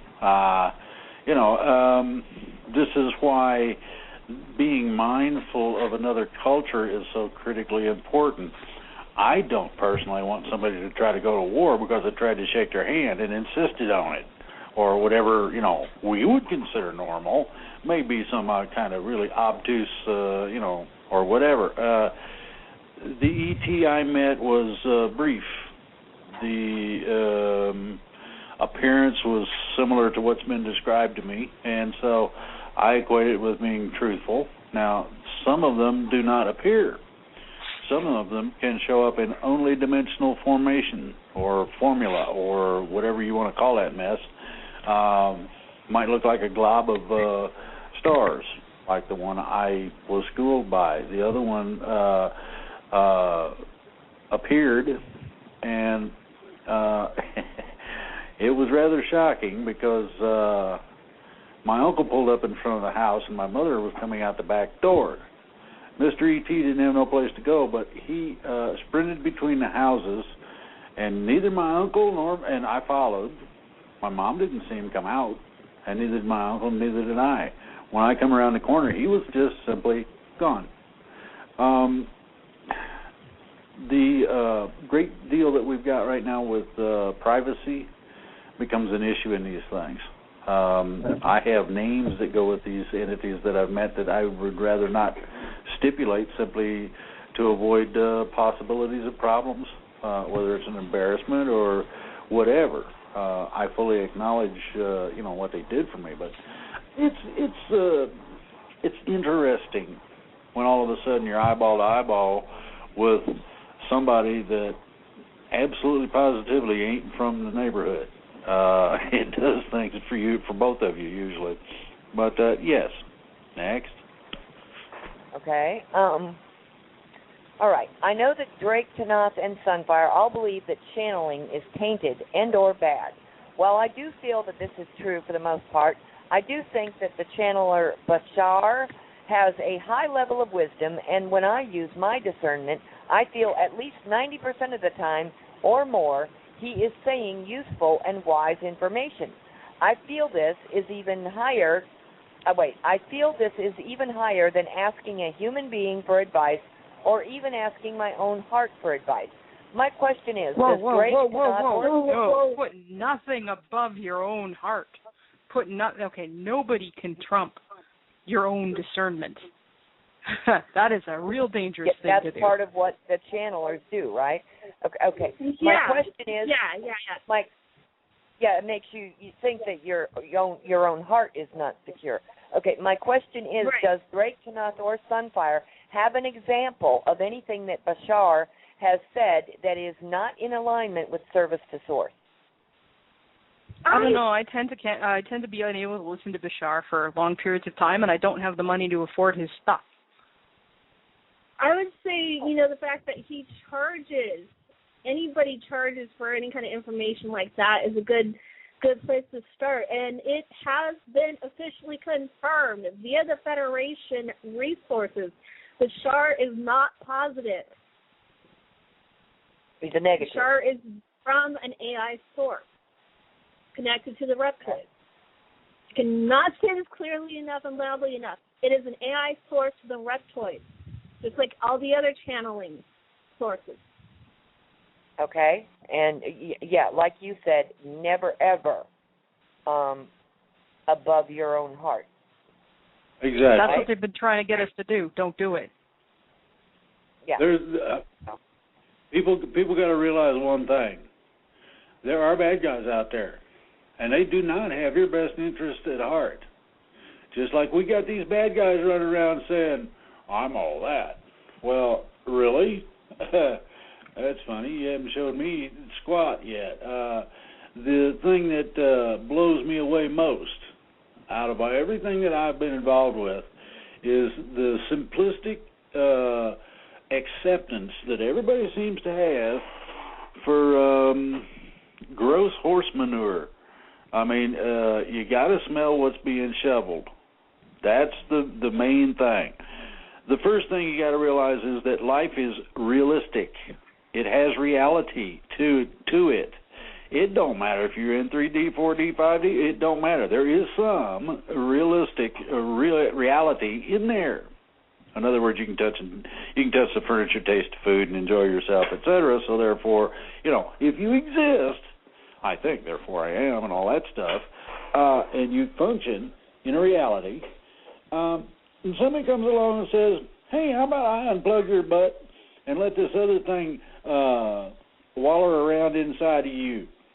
That's channeling. If you don't feel it's right, what do you do about it? You can feel it in your heart, something ain't quite right. And this usually comes out to parents when their kids are lying to them. They go, yeah, right. I believe everything you tell me right up until you said that. Okay, the same thing, discernment, the same heart feeling, the same spiritual halitosis, which is bad breath, is evident in all of the things that are incorrect. You got to look for them sometime. You got to sniff real close. You can challenge them. Okay? Are you of the light? Are you of the light? You do it 3 times, because that goes along with action of a trinary, a perfection. You're invoking the powers of the Creator in terms of all of creation, saying, answer the question, boy. So, there are, and they're going to tell you, or leave, either way. Usually they tell you, and then they just laugh about it. This goes on and on and on. Never allow anything to screw with your freedom of will. That's something given by the Creator to all of us. It's part of the basis for the existence of all of creation, cosmic law, whatever you want to hang on it is fine. Just remember it. Anything that says, well, you either comply or I'm going to stick a lightning bolt, well, no. I thought you said back here in this other chapter we was all your little kids. There's some contradictory problems in it all. Discern, learn, look at it, read. Next. Follow your own heart, follow your own conscience, even if it doesn't agree with me, even if it doesn't agree with Drake or somebody else, even if it's something that nobody else has even talked about. Follow your conscience, not somebody else's. Yeah. Okay. This is why we put so much emphasis on the need to develop the instincts and the intuition and your inner light and your connection with your inner self and your higher self, because that is where your real truth will come from always, first and foremost. Okay, I just had to share a funny with y'all. This ought to get a chuckle out of you. One of our listeners made a comment about one of the statements that you made earlier tonight, or I think it was, I don't know if it was Tanaath or Sunfire that said this, but anyway, they said, it's no wonder I never see any ETs because I don't frequent Walmart or Target.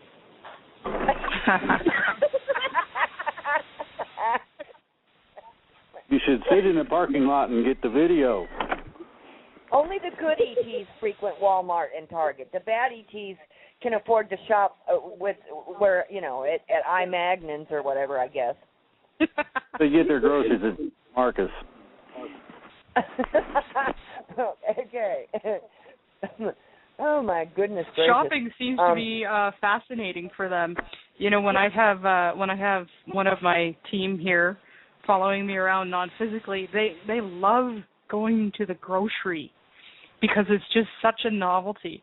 The first comment they all come up with is, look at the stuff everywhere.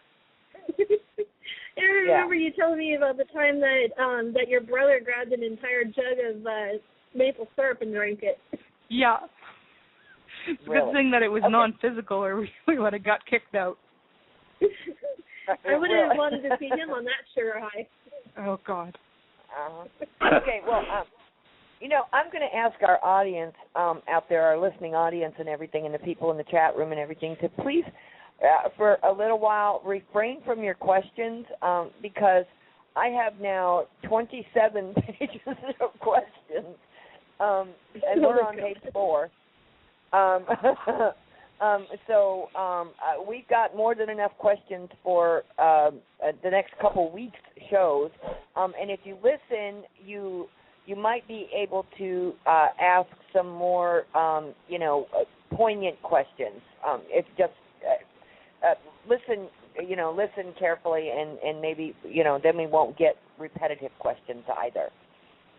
Now, okay. Are these all 27 pages of unique questions, or 27 pages of rehashing of when is Ascension going to happen and other things that we've answered? Well, I haven't had a chance to read forward through all of them, because they're just coming from the chat room and the Facebook page and the email, and they're coming from all directions, and so I don't really know, but I'm seeing several of them that are repetitive questions. Right. So, okay. Let's see. Oh, okay. As a young man, I've just started growing a beard. Somebody told me that it wouldn't be possible for me to grow a beard when we go to 4D because of the higher vibration. Is that true? Beards still grow. I've seen people with facial hair. Not everybody has it. Like Tausetians don't tend to grow facial hair. Yeah, and there are some people that retain the ability to change their form and their look and their appearance at will, and so add a beard if you want one day and take it off the next and put it back the next, and okay. Yeah. Cool. Okay. There's ways to accommodate that. Okay. You said that various entities upon which religions have been founded, i.e. Jesus the Christ, or Christ, being a title applied to many miracle workers, as Tanaath pointed out, will help clean up the disinformation mess that has been perpetrated in their name. You said this would include others besides Jesus Christ. I'm interested in the entity that created my path via the Book of Law, or Thelema, Thelema, known as Aiwass, AIWASS. Is this entity included in that list? Are you aware of him, or is he of a different class than Buddha, Jesus, Zoroaster, etc.?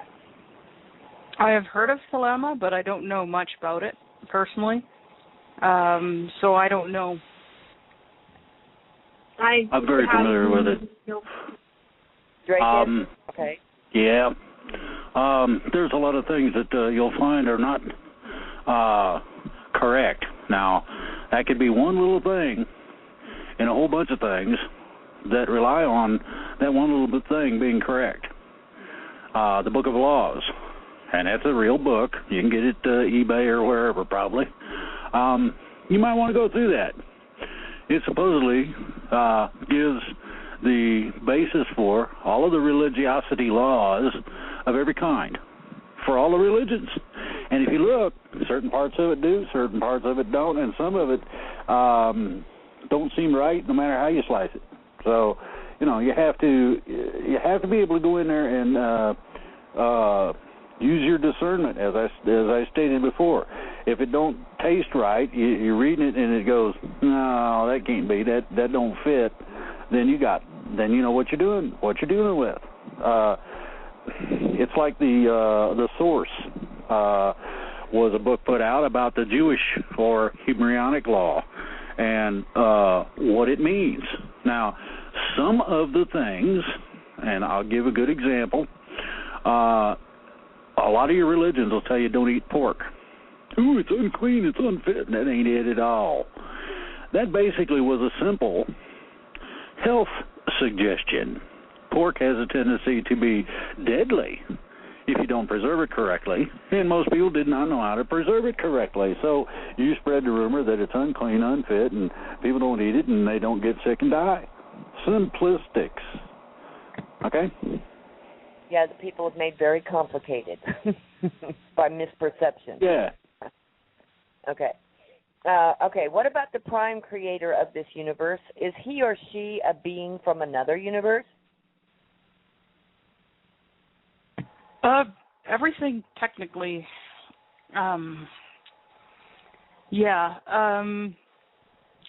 technically, we're all found in other universes too. Every single one of us. Uh-huh. So yes, our own creator in this universe would be found in other universes too. It's one great big massive what's the word I'm looking for? Almost like a big family circle. Yeah. I want to recommend a book, for people who are really interested in this kind of stuff.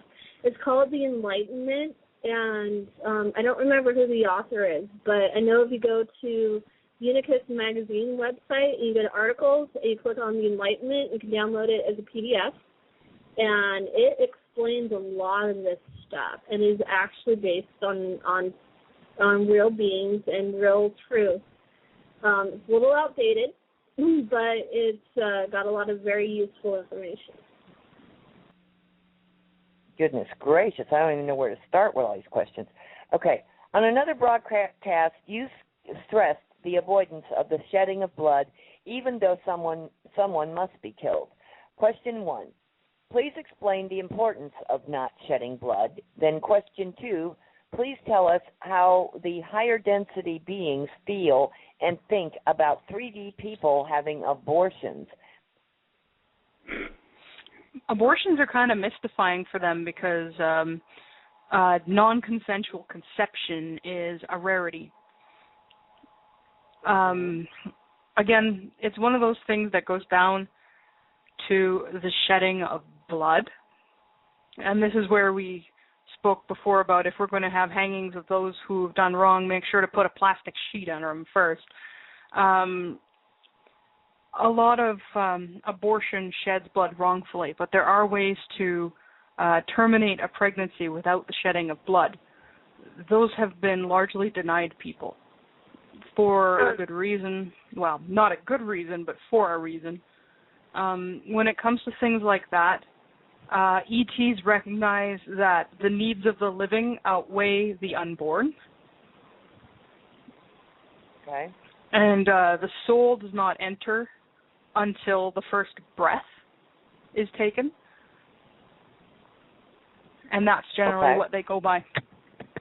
And I mean, a lot of it also, especially when it comes to those like the cabal and those involved in rituals and that kind of stuff, there is spiritual and magical implications and reasons of that ilk is why we're cautioning against spilling their blood specifically. Mm-hmm. Wow. Okay. It's not recommended because it's a pain in the butt to clean up afterwards. Mm-hmm. And as long as certain members of society, particularly women, are in a position of disparity to which the consequence of an unplanned for child much, much more affects them than it affects the father typically, where it can have serious deleterious effects on their own life, the choice can be understandable. Okay. It's just how it's done that is problematic. Okay. They go on. Please comment on the suffering of a fetus through chemical abortion, and is that acceptable to you and/or higher dimensions?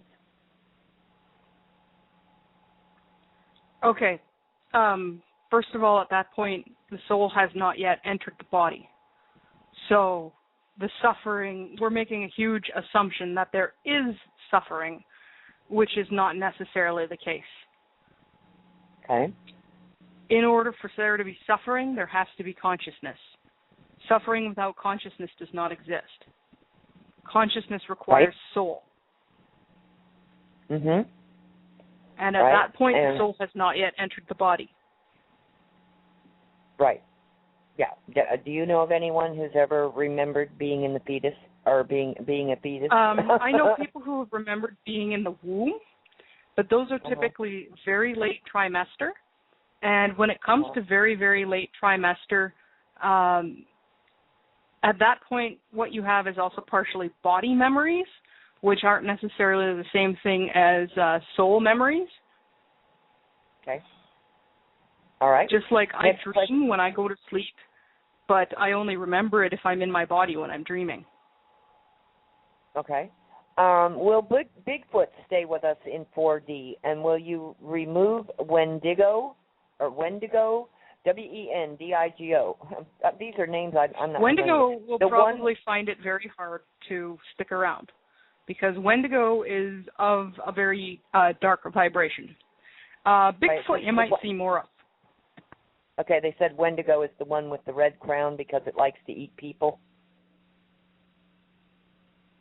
Yeah, Wendigo are malevolent spirits. Okay, all right. And then they said, Denise, will you share your recurrent dream with us if it is not an invasion of privacy? Because I mentioned that I had a recurrent dream since childhood. And very simply, and it's not an invasion of my privacy, I have no explanation for it, but ever since I was like 5 or 6 years old, I have this dream about a forest fire, and for some reason I'm driving in a car. I'm on this road, and there's fire, raging on both sides of the road, and there are wild animals, including a lot of wolves, rabbits, deer, and bear, and they're coming out of the woods, and they're leaping on top of the car, and basically they get on top of the car, and I keep on driving through the fire, and I never get out actually the other side. Just as like I'm getting out of the other side of the fire, there's a bright light and the dream ends. So I can't explain it. I don't know what that means. I don't know if it means overcoming adversity and fire, like the fire and brimstone and coming out the other side, or what it means. I don't know what it means. I'm hoping I will someday learn what that meant. Okay, question for Drake. What will happen in the upcoming days that leads to people remembering about them being incarnates? Primarily, can you say that one again? Do most of that. Yeah, can you hear us? What people are looking for are more definitive answers than the information allows for. Now, that does not mean that you're going to miss it all. That does not mean that you're going to be left out. It does not mean that you're going to be a part and parcel to some kind of fun and games that somebody forgot to mention. What it means is that you are subject only to an extent and only to the things that you're going to find as a reality, applying specifically to not just everything. Everything's changing, but you specifically. So, it goes from there. Next. Okay. Can you hear us, Tanaath? Tanaath? Yep. Oh, okay. I thought I heard you say, is anybody there? And I didn't know if you were having trouble hearing us or... Okay. All right. Question for Tanaath. I'm an alchemist, and I have been for many years. I'm looking for the philosophical stone for enlightenment and not for making gold. I have kind of put this research aside since I have learned about the transition, which does what I'm looking for. My question is whether it is still possible to make the stone in 4 or 5D to help the evolution of the soul. Now, I'm not an alchemist, but I do believe that alchemy got conflated with an object when we're talking about the Philosopher's Stone and other things like that. The notion that you can somehow achieve it through an object is incorrect. Alchemy is a philosophy, plainly enough, not an object-oriented discipline. So I think that's what I'll say on that one there. Okay. Anybody else want to comment on that? Okay. I think she answered it. Okay. Can EMP be stopped by our ET relatives, and will it be neutralized if its use is attempted? Yes. And yes. Okay. Yes and yes. Okay. Thank you. Question for the three amigos. Is there an organization in the UK working on changing the financial system? Also, is the biosphere that was by the sun coming towards Terra? And if so, is it to begin shipping out those of us who want to stay in 3D? No, the biosphere is not heading towards Terra. No, it will not intersect Terra and cause all kinds of cataclysmic bad stuff to happen. That's the Sarstat, staying by the sun for now. Yeah. As for organizations, Drake? Is there an organization in the UK working on changing the financial system? Absolutely. I was kind of hoping that question wouldn't come up, but as soon as it did, yeah. It's not just simply in the UK. They are taking some direction from global or international insiders that work with Neil Keating and I. And some of that information is the reason that the UK is not willing to go along with the European Union's ideas as to what should be done, to include their fun and games they just came up with called a transaction tax. That's the biggest bogus horse hockey that's come along since forever. All it is a designation to steal from you. Everybody should know, if in case you don't, they make about 17% interest on anything you put in there.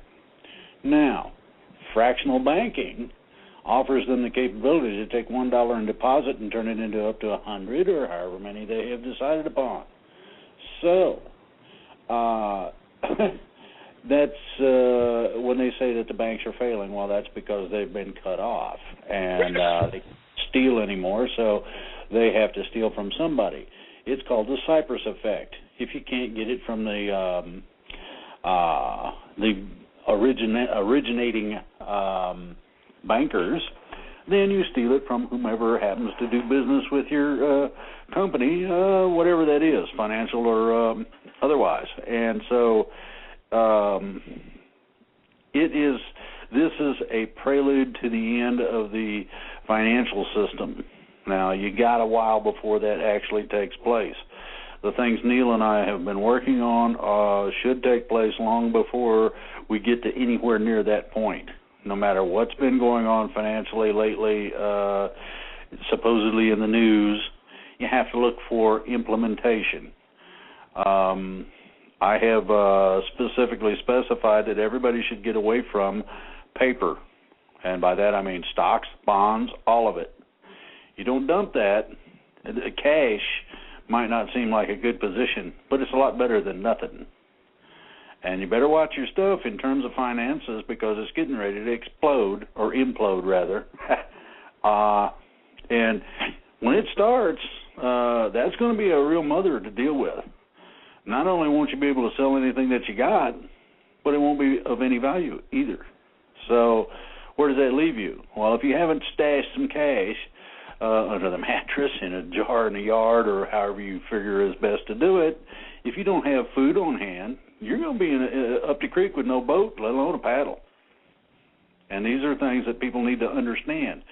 Right now, there is a flurry of things, of financial activities that I talked about last year that are just now beginning to start taking place. Municipal bonds. They're having a terrible time unloading them. They're taking heavy hits on it.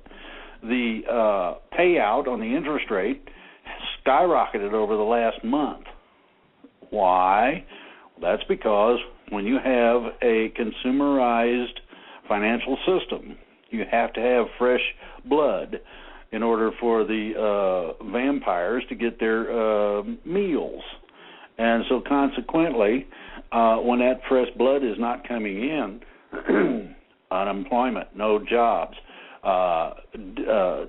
They call them anything but a depression. Well, the world's in a financial depression. Anybody realize that? Then fine. Okay, you want to define it according to certain specific parameters. Well, I'll tell you what you can do with your cooked books, and right where you can stuff them in the the sun don't shine there. Dude, here's how it is. Everything's fried. We've got a limited time, and it's coming to fruition the hard way. It's like a zit.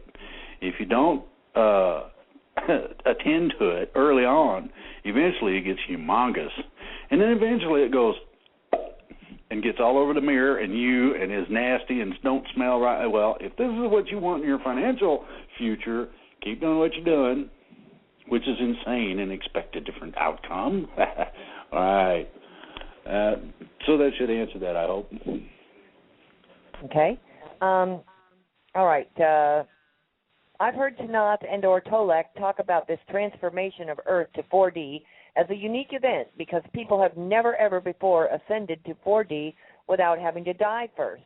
Here are my two questions. Does the process of ascension usually involve death?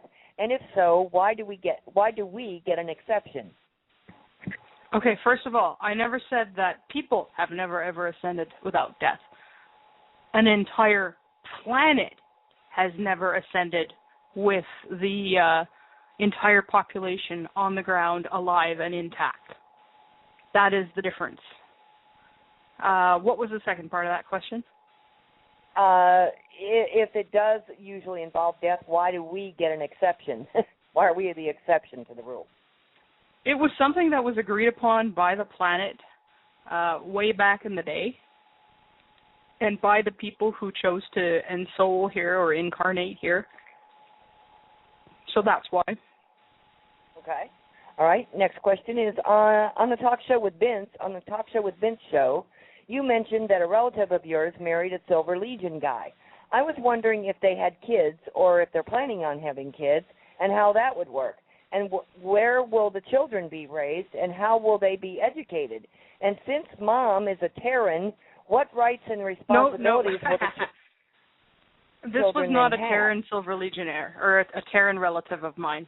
This was a higher dimensional relative of mine. It was my brother's, it was my niece, one of my dragon nieces.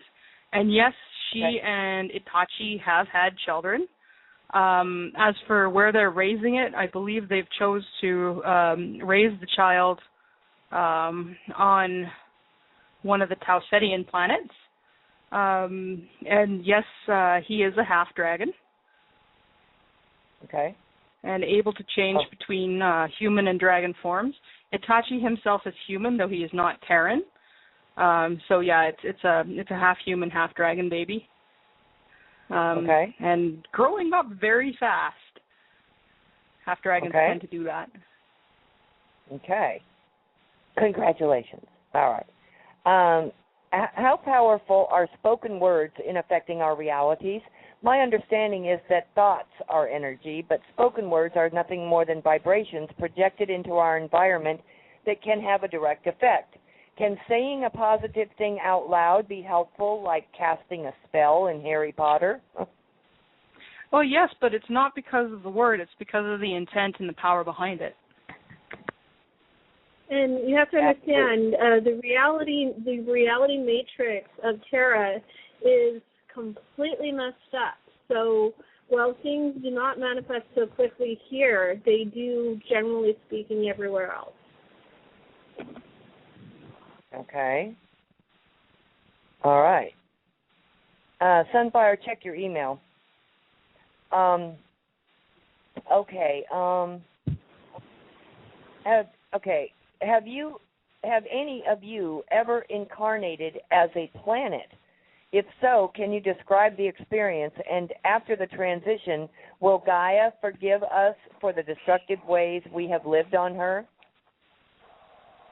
I don't know if Gaia will ever forgive the Cabal, but she'll likely forgive the average human being, who honestly did not do that out of choice. I don't recall ever having been a planet. I've been on the other path instead.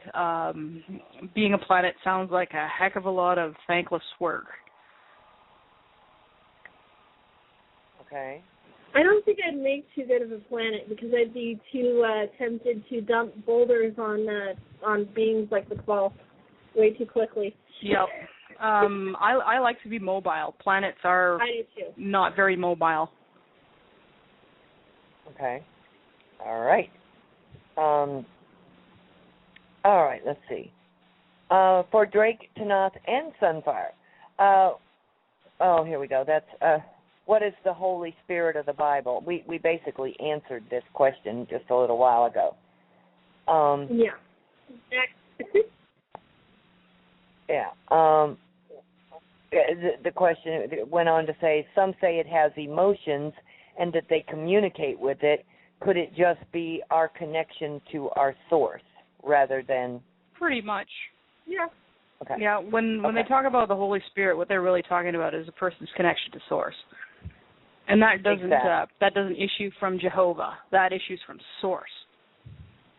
Okay, gotcha. Okay. All right. And anyone claiming that only some beings have the Holy Spirit is automatically a con artist. Okay. All right. Question for all three of you again. I love hearing about ET cultures and how they do things compared to how we do things, and y'all's funny stories about your experiences with your ET families. I love the story about chasing Kyla and or his partner. I wasn't really sure who you meant that you were chasing, but would love to hear more on all of these types of topics. I'm also very interested in their perception of us and how we think and how we do things. I wanted to recommend a book called Contact from Planet Iarga. That gives everybody a really good insight into the what one of the Federation races, their views of Terrans, and it also talks a lot about their culture and their lifestyles and basically everything you could ever hope to want to know about the Iargans. It's again a little outdated, but I think it's probably one of the most accurate sources available at this point as far as books are concerned. As far as experiences, Tanaath, you want to try sharing one? I can't think of any that are actually PG at this point.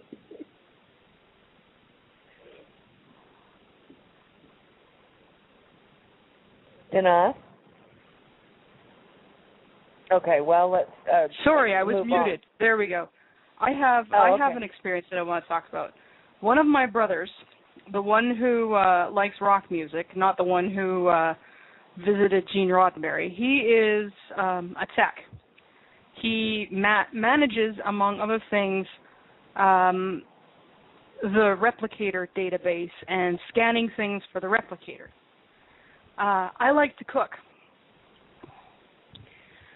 So whenever I cook, he gets somebody to alert him so that he can scan it because he really likes my cooking. I went out one time and I got some very, very, very hot wings. Both of my brothers, my Tausenian brothers, really like spicy food. Sunfire's brother does not like spicy food at all. They pranked him by putting a replicated bowl of super spicy suicide chicken wings in front of Sunfire's brother. Sunfire's brother took one bite, turned red, and then bounced one of the chicken wings right between my other brother's forehead, the one who visited with Gene Roddenberry. My brothers thought this was very, very funny. Sunfire's brother, not so much. Then they pranked him again. I made very mild butter chicken. And they put a big bowl of butter chicken in front of Sunfire's brother. And Sunfire's brother would not touch it because he remembered what happened the last time. And finally they convinced him to touch it, and the prank was that it wasn't spicy. It was good. So yeah, they get up to hijinks. They prank each other. They play around. They goof. It's not always PG-13. I did finally think of one that I thought was really, really funny. Was one of our healers that we work with. He was partially visiting one of our teammates, and he was at the same time visiting on the flagship of one of our allied fleets. And so he was, I guess, doing that whole bilocation thing, and he was kind of course-playing around with his friend that is the fleet commander of the one allied fleet. And our teammate was eating those sea salt and vinegar chips, and he got the idea that he wanted to try them. He had never had them before. And so he decided to reach his hand in the bag, and he picked one up, and he bit into it, and it was extremely salty and, high vinegar taste. And he declared that those are the most awful thing he'd ever tasted. Yeah, okay. A lot of us tend to think of aliens as, alien, right? But it's experiences like these that really drove home the point that these are people. Yeah. We're not talking about these unfathomable, unknowable things from another reality. They're people. They goof off. They do people things. Okay. Sunfire, did you receive my email? Yes, I did. Thank you. Okay, thank you. I just want to make sure. Okay. All right. Next question is, I read the information provided by Kyla that you had recommended, and I sort of felt left in a lurch because it did not go into exactly how that situation on their planet was ever overcome and how they ultimately freed themselves.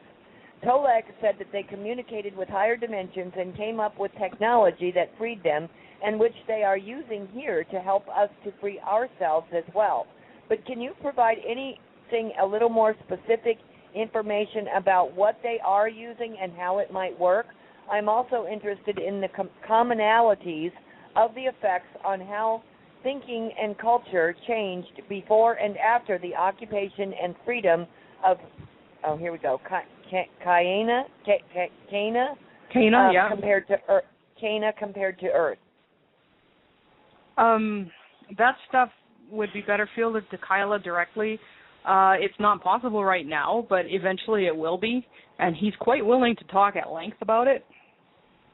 I know one thing they did was they switched to a more multi-dimensional way of thinking versus this one-dimensional 3D way of thinking. That made a huge difference in them overcoming the influences of the Greys.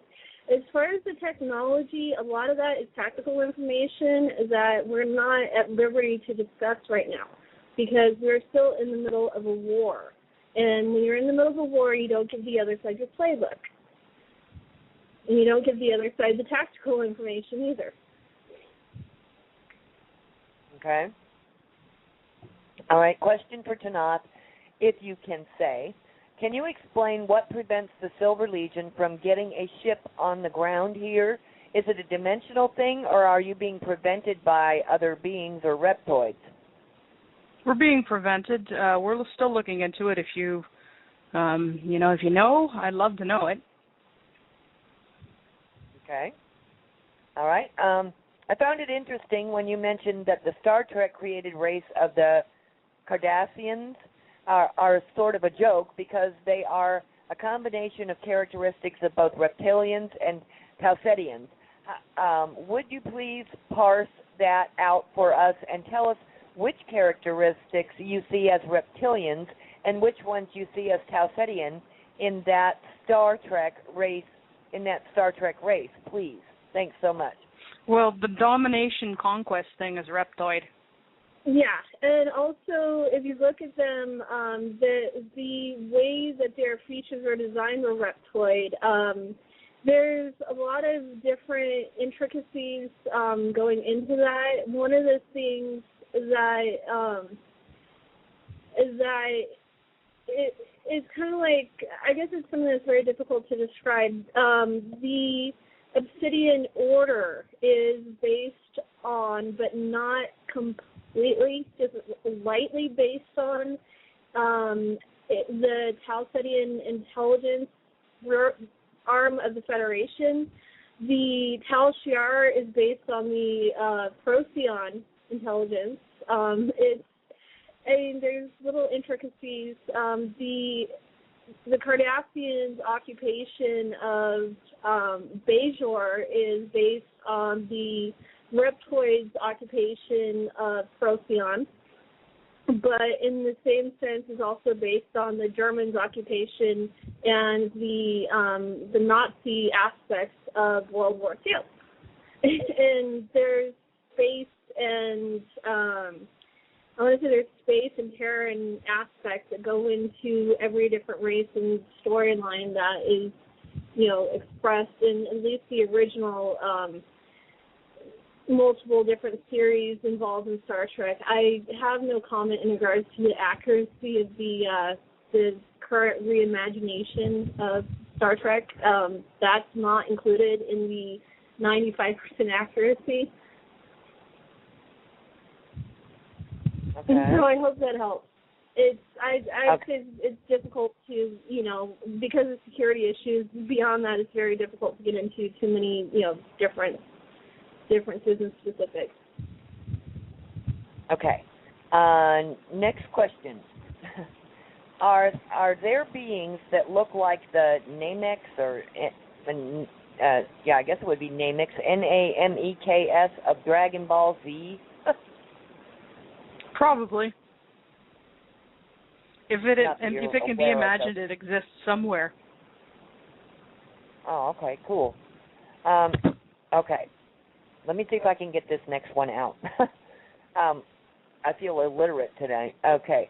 Are etheric implants BS, and do Andromedans use implants for their contactees and other Terrans they are working with who agree to having them put in?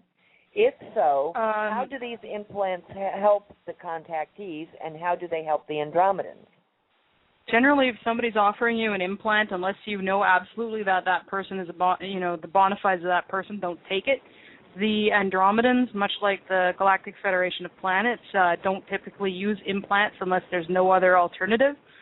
Etheric implants do exist. Most of those were placed by Greys and or reptilians or other hostile forces. Again, we've discussed the reason behind implants in people who have been in contact with those beings, and usually it's a matter of tracking or monitoring, sometimes even remote torment.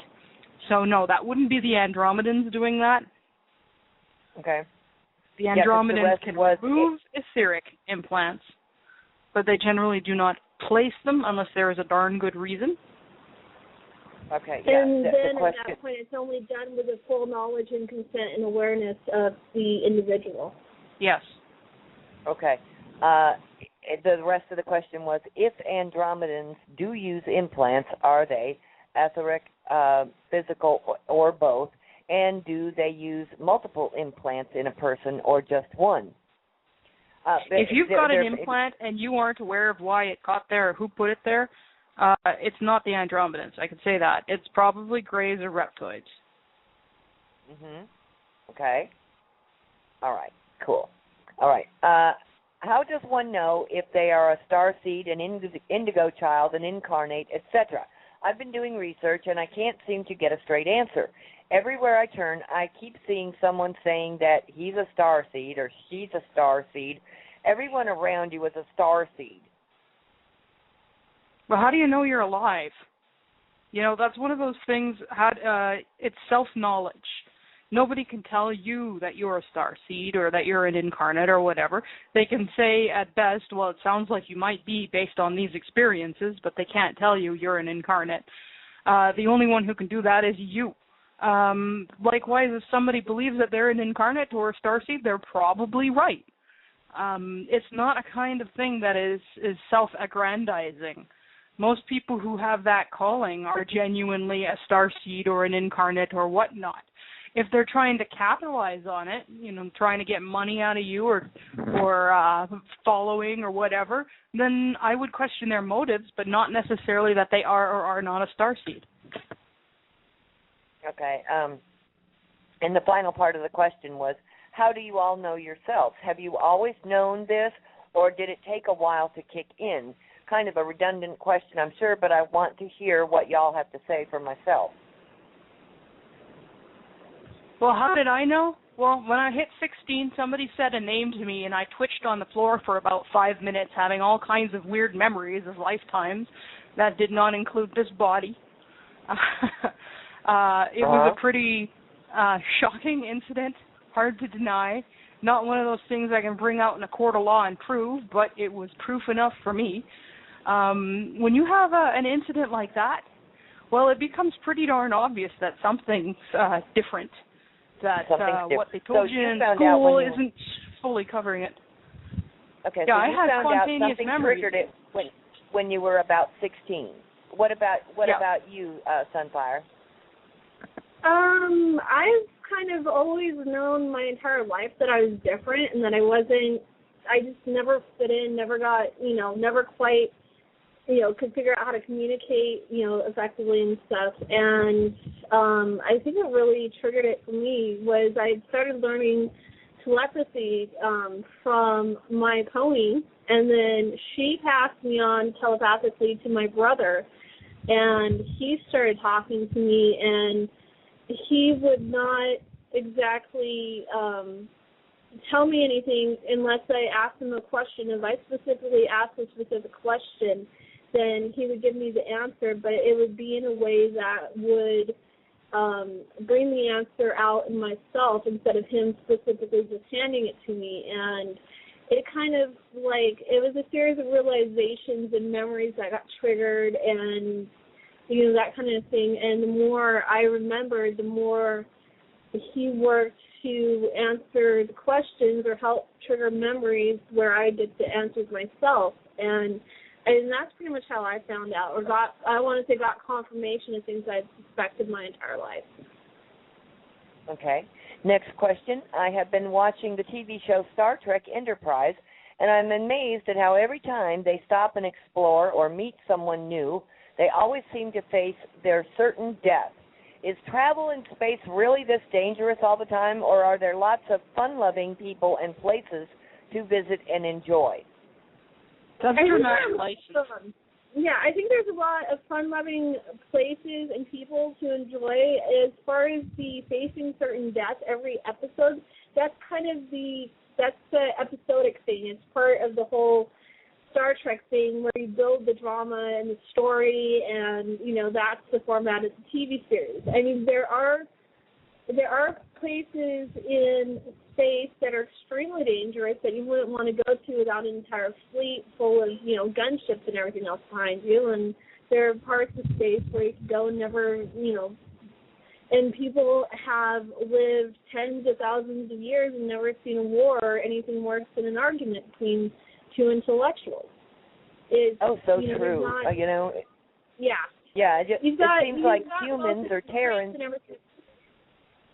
Yeah, it seems like humans or Terrans just thrive on drama. If there's not some kind of intrigue or some certain disaster or fear porn involved, they're disinterested. Mm-hmm. It's like because they've been preconditioned. They wouldn't watch Star Trek Enterprise if it was they went from one amazing planet with fun-loving people and got to know people on another planet or anything, then people wouldn't follow the show. It's got to be dramatic, and, you know, the world's got to be coming to an end, or they're all going to, you know, certainly die before they'll tune in. Yeah. Okay.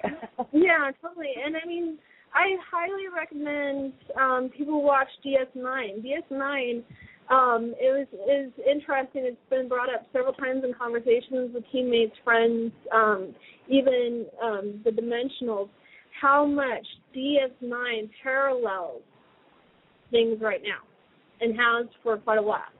And at the time when it was written and broadcasted in the mid to late 90s, they were projecting. It was like they had a forward projection, and they were putting it out back then as science fiction. And it's exactly what we're all going through right now.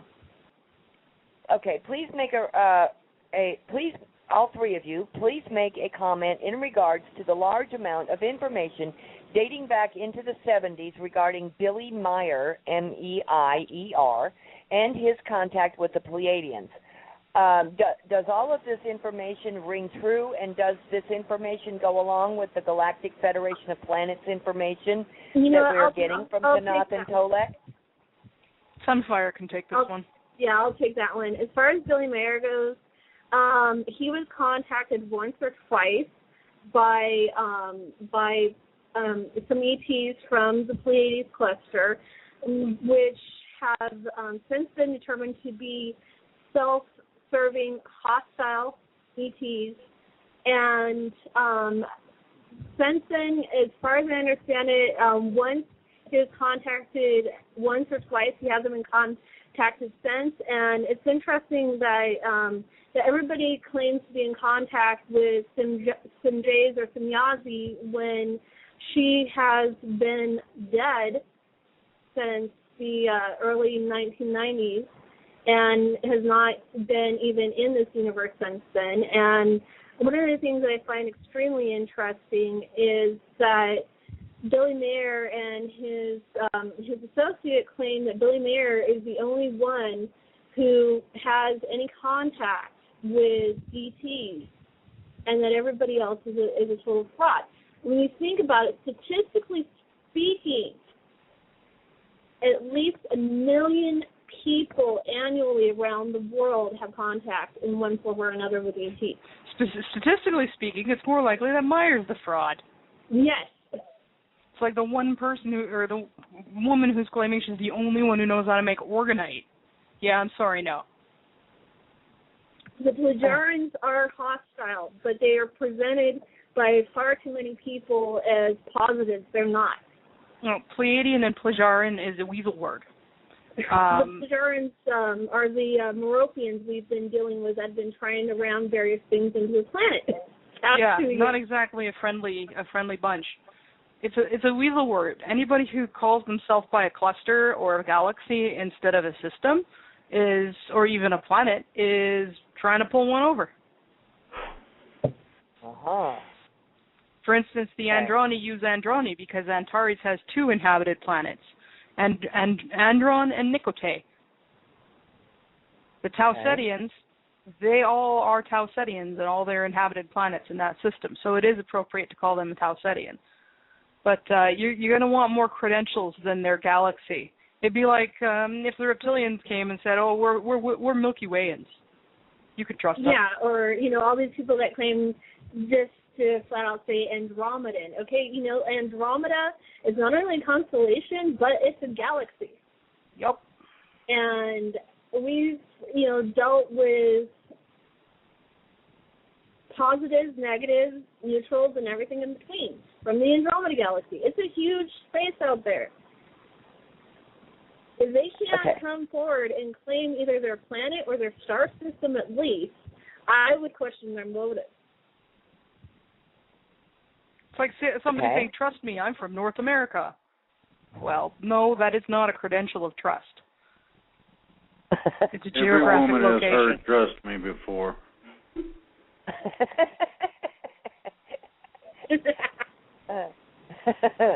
Okay. All right. think this next question is. I have a question concerning the Fae. On the series Lost Girl, how accurate is it to show, how accurate is that show in portraying the Fae, and how do they affect the Terrans or the general population? And are they connected to the Cabal and or our government? Haven't seen it. Can't tell you. I will say that the Iron Fae series, I can't remember the name of the author. The Iron Fae series is pretty close to a good description of what Fae society used to be like. Fae, you got to understand, they're a lot more high tech now than they used to be, but they like to keep that perception of boony Fae for Terrans for some reason. I don't know why. Okay. Is the Talmud of Emmanuel found by Billy Mayer a totally or partially true or an entire hoax? I'm going to guess, given that it's religious trappings, probably a hoax. And again, Billy Mayer's involved. Hoax. Okay. I understand that benevolent ETs cannot land without having been invited by Terrans. Now, can listeners of Universal Voice Radio invite one or two of the officers of the biospheres to be interviewed live on the air? Greg, will you please handle that? I would love that if you did so. I don't know if it'll necessarily materialize with a landing. It seems to be that there's more at play here than a simple matter of invitation, because plenty of invitations have been extended.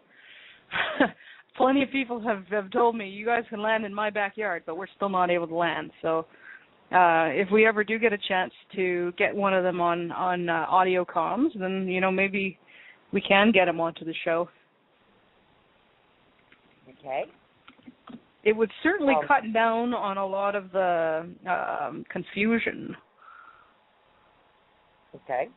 If you'll just give me the information, I'll get in touch with them. I'll get them on my show. Okay.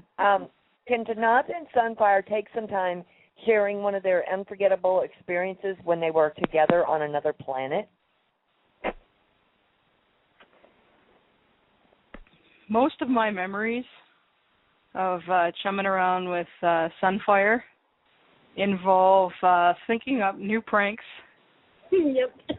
I have a memory of going camping one time with my brothers and Sunfire and Sunfire's brother, and the officer whose name does not translate well in, or whose name does not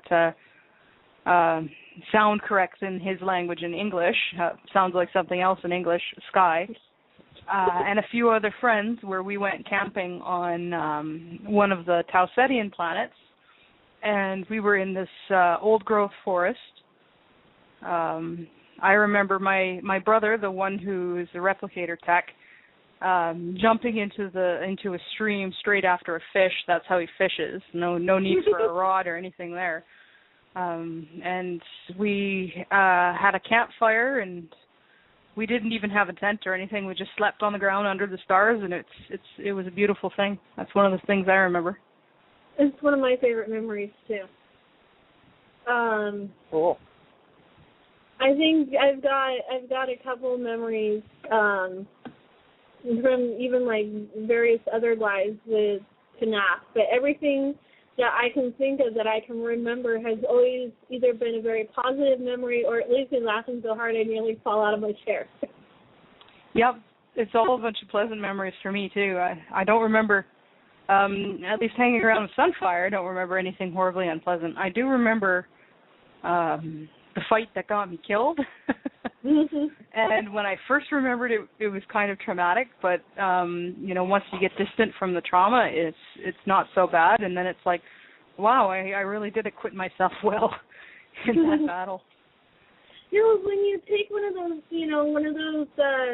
ships that you did up against 13 dreadnoughts by yourself. Yeah, I got cut off from the rest of the force, and I was in the functional equivalent of a little fighter plane going up against dreadnoughts, and there were 13 of them, and they were very determined to kill me. I managed to take out 5 before they nabbed me.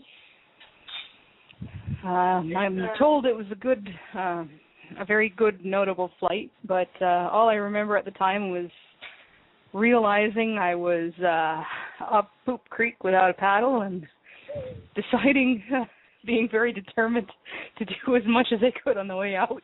Yeah, well, it definitely went down in Federation history, and we definitely upgraded our ship since. It's quite a few times over. I don't think they'll have a chance to pull a trick like that anymore. Previously, we emailed you, and I hope you received it, a drawing of a crop circle formation that was found in a Russian wheat field on the 17th of June. If you received it, were you able to interpret what this crop formation meant? That one was funny, wasn't it? Yeah. Isn't it one of those shut your mouth, you're attracting flies or something like that? No, it wasn't shut your mouth, you're attracting. Just a sec.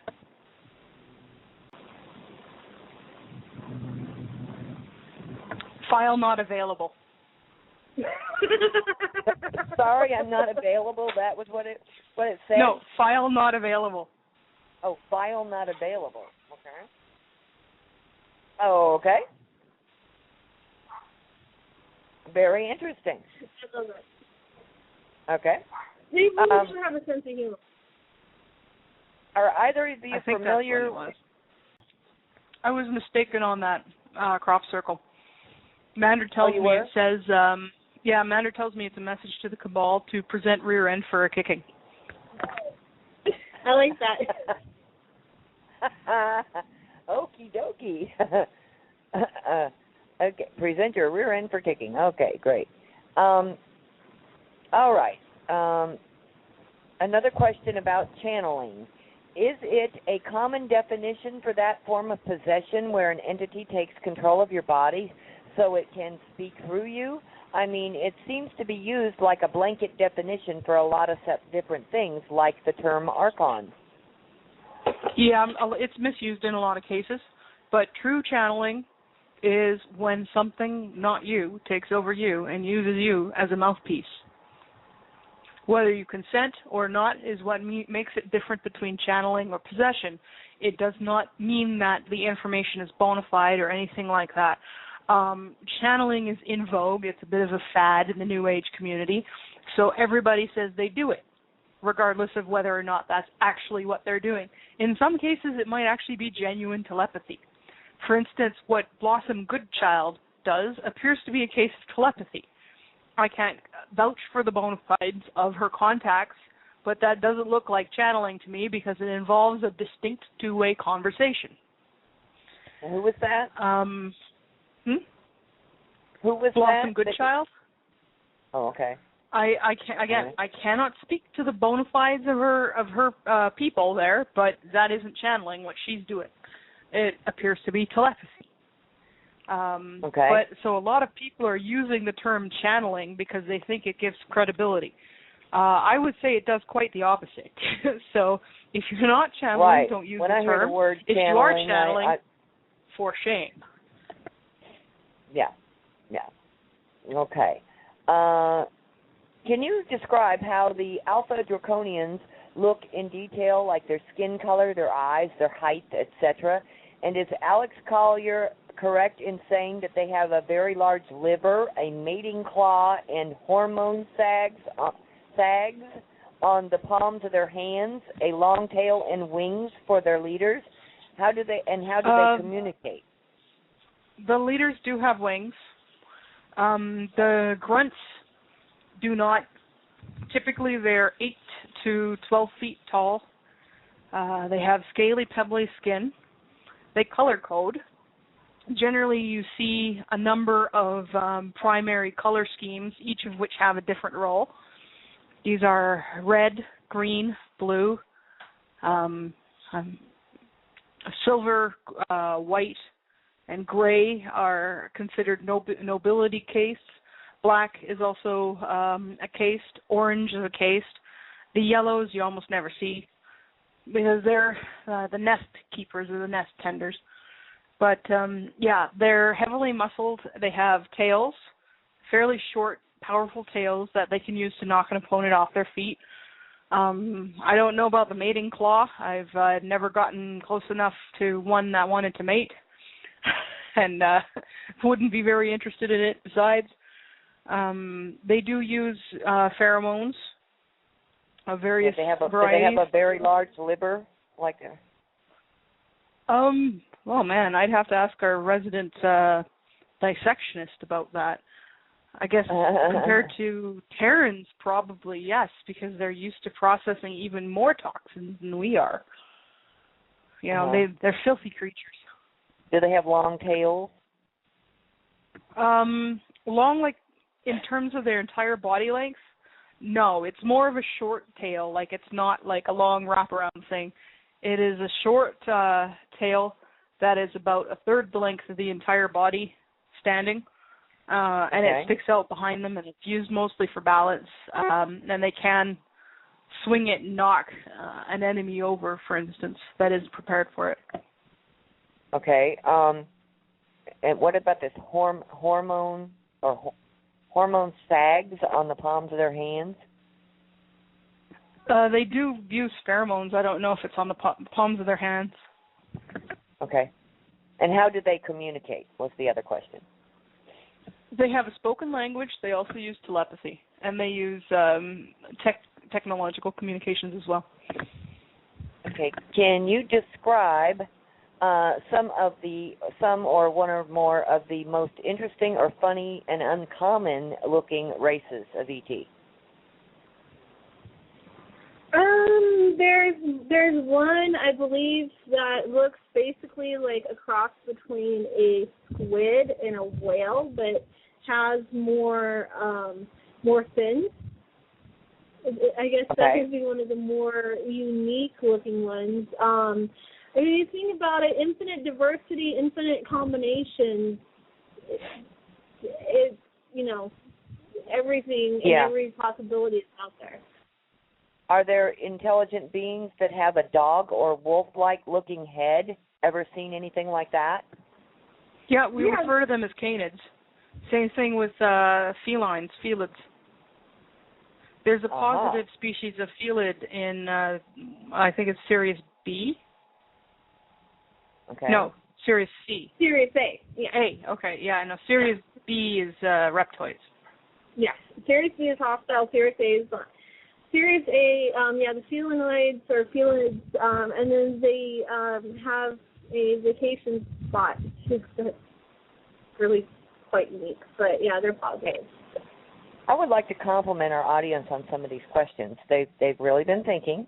You know, they're doing some research, and I want to compliment them on some of the questions. They're excellent. Okay, how will one say hello to a member of the Andromedan Council? Is it true that some don't like to be touched at all? So obviously no handshaking, I would guess.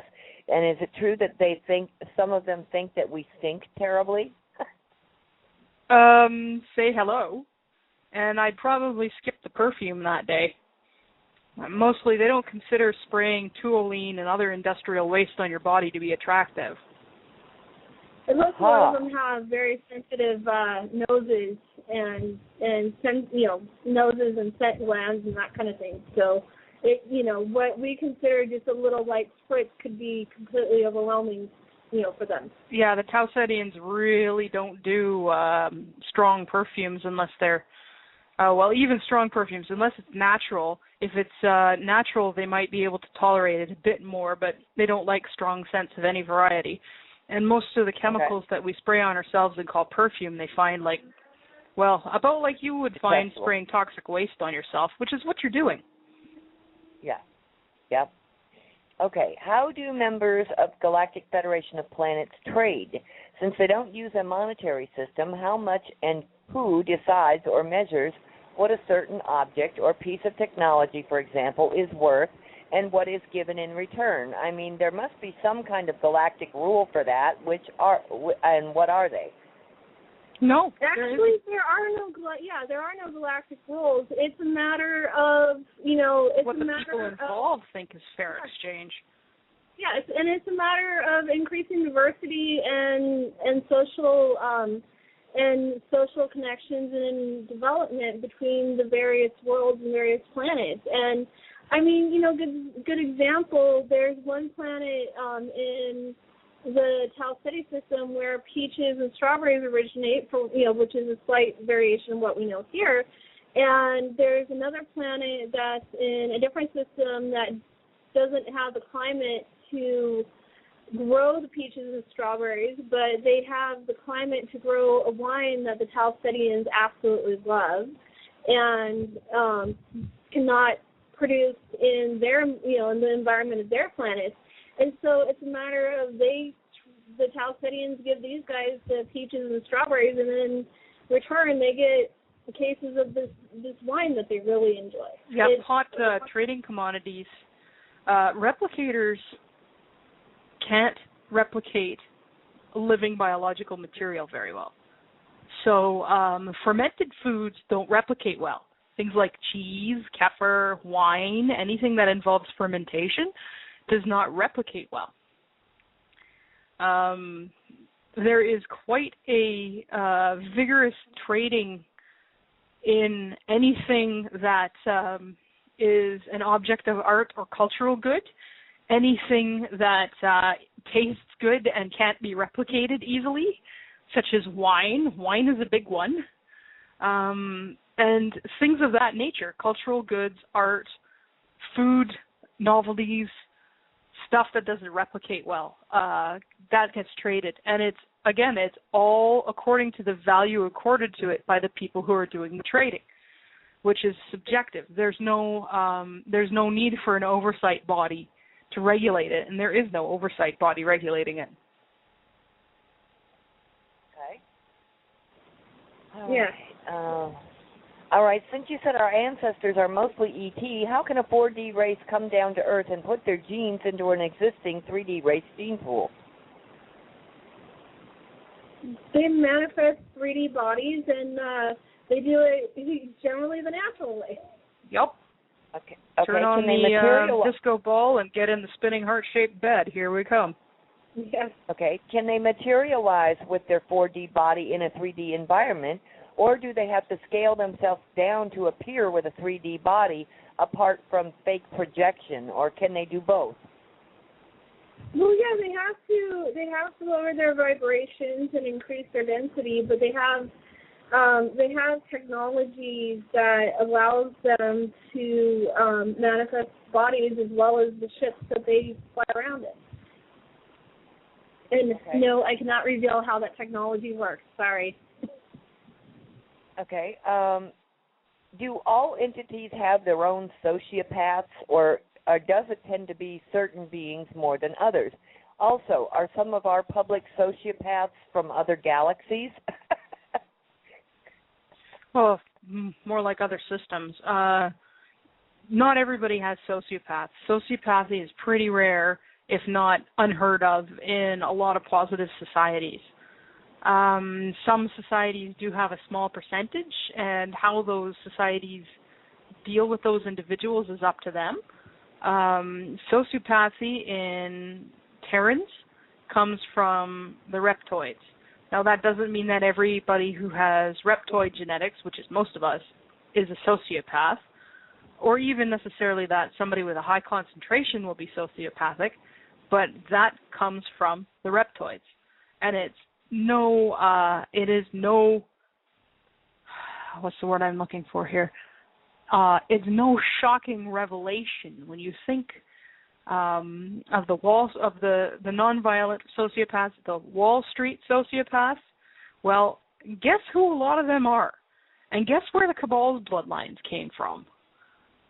Shouldn't be a big leap of thought to put that one together. Okay.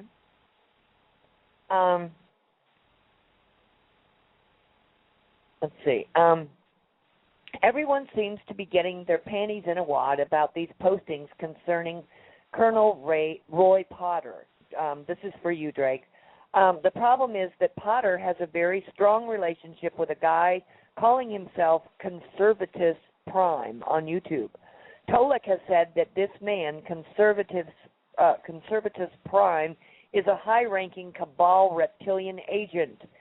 This alleged agent, Conservative Prime or whatever, posts many YouTube videos for Colonel Potter, and Potter mentions Conservative Prime over and over on his site and in his videos. And now, both of these guys claim that Colonel Potter is on the run and that he is seeing UN troops around every corner and over every hill, basically in daily YouTube uploads. I would like y'all to please give us your take on this situation. Is this all fear porn and distraction or not, in your opinions? There is a long thread where we have been talking about this in the Universal Voice, and it includes Tolek's article and all of the YouTube videos entitled Roy Potter that are in trouble. I hope not. What can any of you or Drake or anybody? Yeah, Drake. Yeah, well, I want to say I completely agree with Tolek as far as that's concerned. And, I mean, for a guy that's seeing UN troops around every corner, doesn't that just sound like paranoia 101? Panic. Yeah, you got it. Look around every corner, it's going to get me, it's a boogeyman. Ah. When in panic, when in doubt, run in circles, scream and shout. Yeah, apparently when Roy Potter first came out, not so very long ago, he seemed to be highly respected, and he was a well-respected member of the military, and seemed very for real and very matter of fact. And then suddenly he got hooked up with this Conservative Prime guy, and now it's all, like, again, like we talked about the specific episodes of Star Trek and stuff like that. It's got to be like they want to, in order to capture the audience, all of a sudden it's gone off the deep end with, oh my God, doom and gloom, they're coming to take us away. So, that the whole thing has taken a definite turn from what it initially, came out as. Okay. Can any of you advise on the legitimacy of Christine Day, Palladian ambassador, through telepathy? I checked out her website. She's a channeler, and she's not specifying other than that it's Pleiadian. Red flag number 1, she's a channeler. Red flag number 2, she doesn't specify other than Pleiadian. I think that should answer the question. Okay. All right. What about hypnotists? There was one, Dolores Cannon. Hypnotism is, again, we consider it information under duress, much like torturing or channeling. It is possible for a hypnotist to implant suggestions.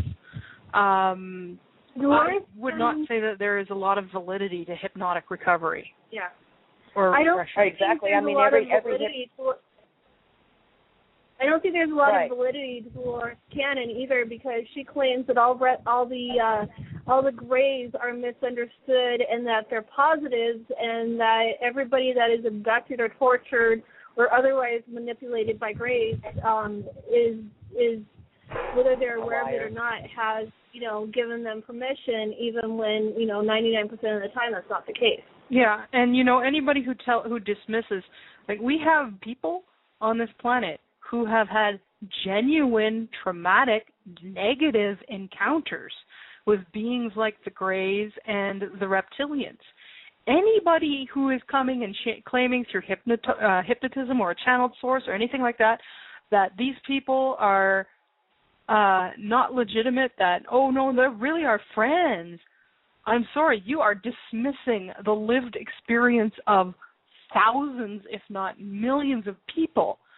That is completely dismissive and completely, it's horrifying to me that anybody would do that to somebody. Mm-hmm. Okay. That they would dismiss those experiences and tell people that, oh, no, these beings are really good. They're there with your best interests, when there's people who are being abused and raped and hurt, having genuine experiences. Okay. I agree. All right, next question is,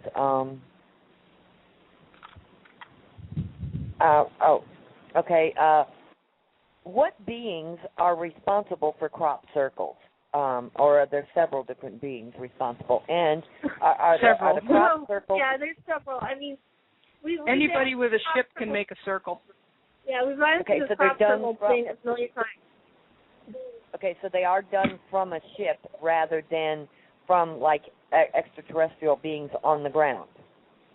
They can be done by a ship, or they can be done via a drone or a probe. A drone probe. They can be done via human beings with boards and rope. Okay. All right. Yes, some crop circles are made by human beings with boards and rope. Sorry. Right. Not all of them, but some of them. I guess they were just wondering if maybe it was like resident, aliens walking, or ETs walking. No, usually it's done via a ship or a remote-controlled probe or drone. Okay.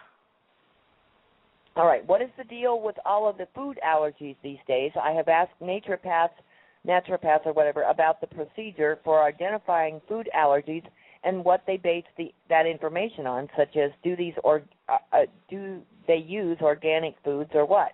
These naturopaths and college instructors have told me that it doesn't really matter if the food is organic or not. I don't believe that. What do you know about this? The food allergies that a lot of people are suffering these days are due to a number of things.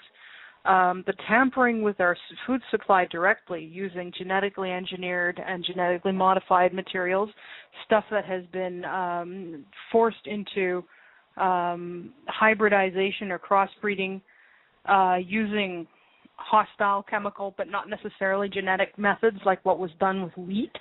That's a big one. Yep.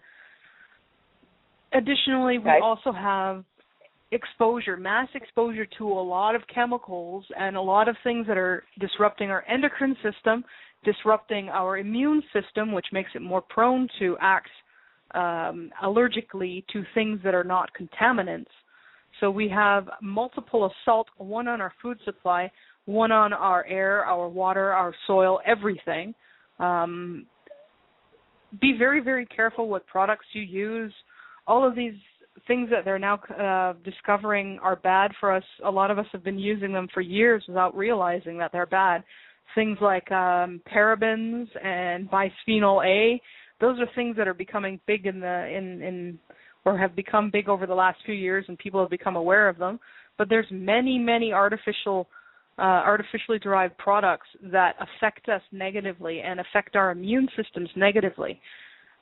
Allergies are when your immune system improperly recognizes something that is not a pathogen as a pathogen and then attacks it improperly and attacks its own tissues improperly. A lot of this can be provoked by substances that are not native to the human body or native to the food chain, which then makes things worse. So we have been under an actual coordinated assault against living things on this planet, not just humans, but all living things on this planet.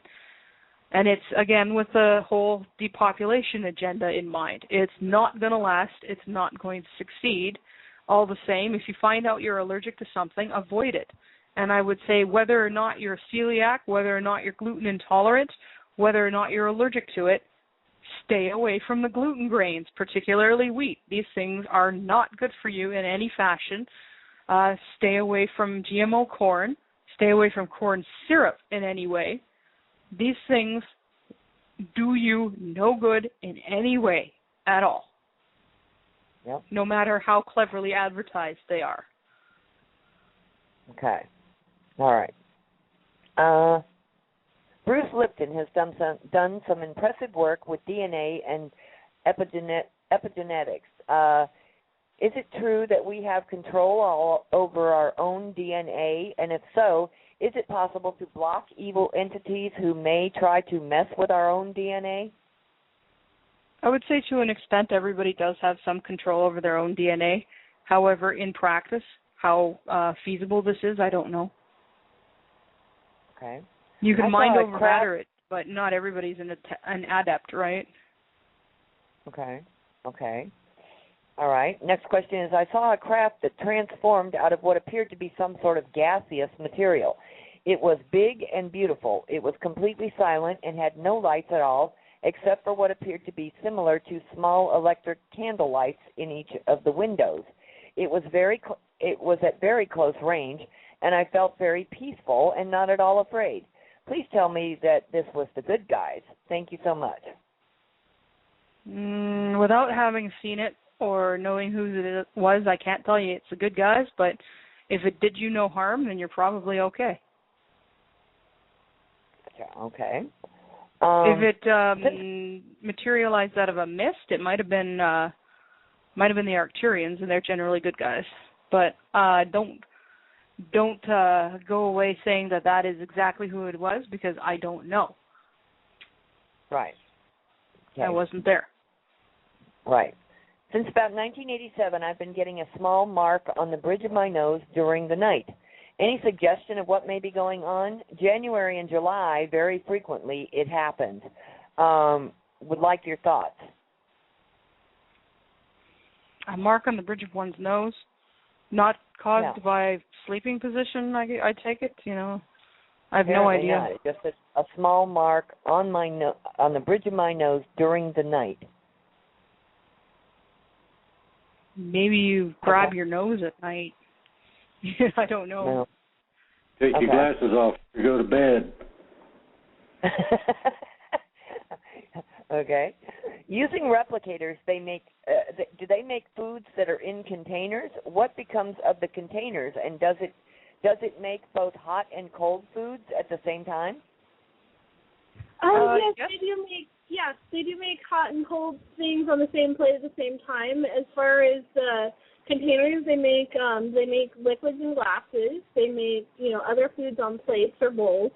And when you're done with the silverware, the dishes, the cups, all that, you place them back in the replicator, push dereplicate, and it dematerializes and goes poof, gone. Yep, pretty much. Do the same thing with your clothes. It'll clean your dirty laundry. But I wouldn't put anything handmade and precious there unless you specify that you're just cleaning it and not dereplicating it, because otherwise it goes poof. And yes, for 3D beings with replicators, you can dereplicate waste. Okay. Let's see. This is a rather lengthy question, but I'm back. All I can say is that fear captured me for a short while. It had to do with the concept of who Lucifer is. I finally realized that my former religion had entered my mind with regard to the evil Lucifer, devil, etc. In addition, the Phoenix journals also identify Lucifer as an evil being. I heard Tanaath explain that Sananda is not our friend, and explained that Ashtar was a mercenary and turncoat. In many of the journals, Sananda traveled with Ashtar in the same vehicle. These journals were written and distributed by subscription during the 80s, 90s, and early 2000s. I believe they stopped publishing them in 2006.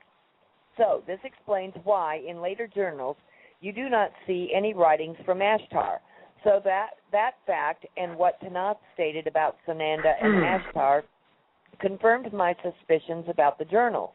I am corresponding with a very interesting man in Australia, and he ordered and just received the handbooks. He wrote me this morning and stated that they are the most profound books he has ever read, and that he resonates with the writings. What can you say anything about that, Tanaath? Well, he might be an Ashtar incarnate, and that would be why he'd be resonating with it, because generally we don't, those aren't exactly friendly organizations, but they do have incarnates on the ground, which they're using as their mouthpieces to continue their work down here. My experiences with Ashtar have been very, very negative. I've also seen the way that some of their online communities operate, which tend to be quick to beat down any dissenting voices. There's very little room for criticism or critique. Now, this might not be the case in all of them, but I've definitely seen some in which it was.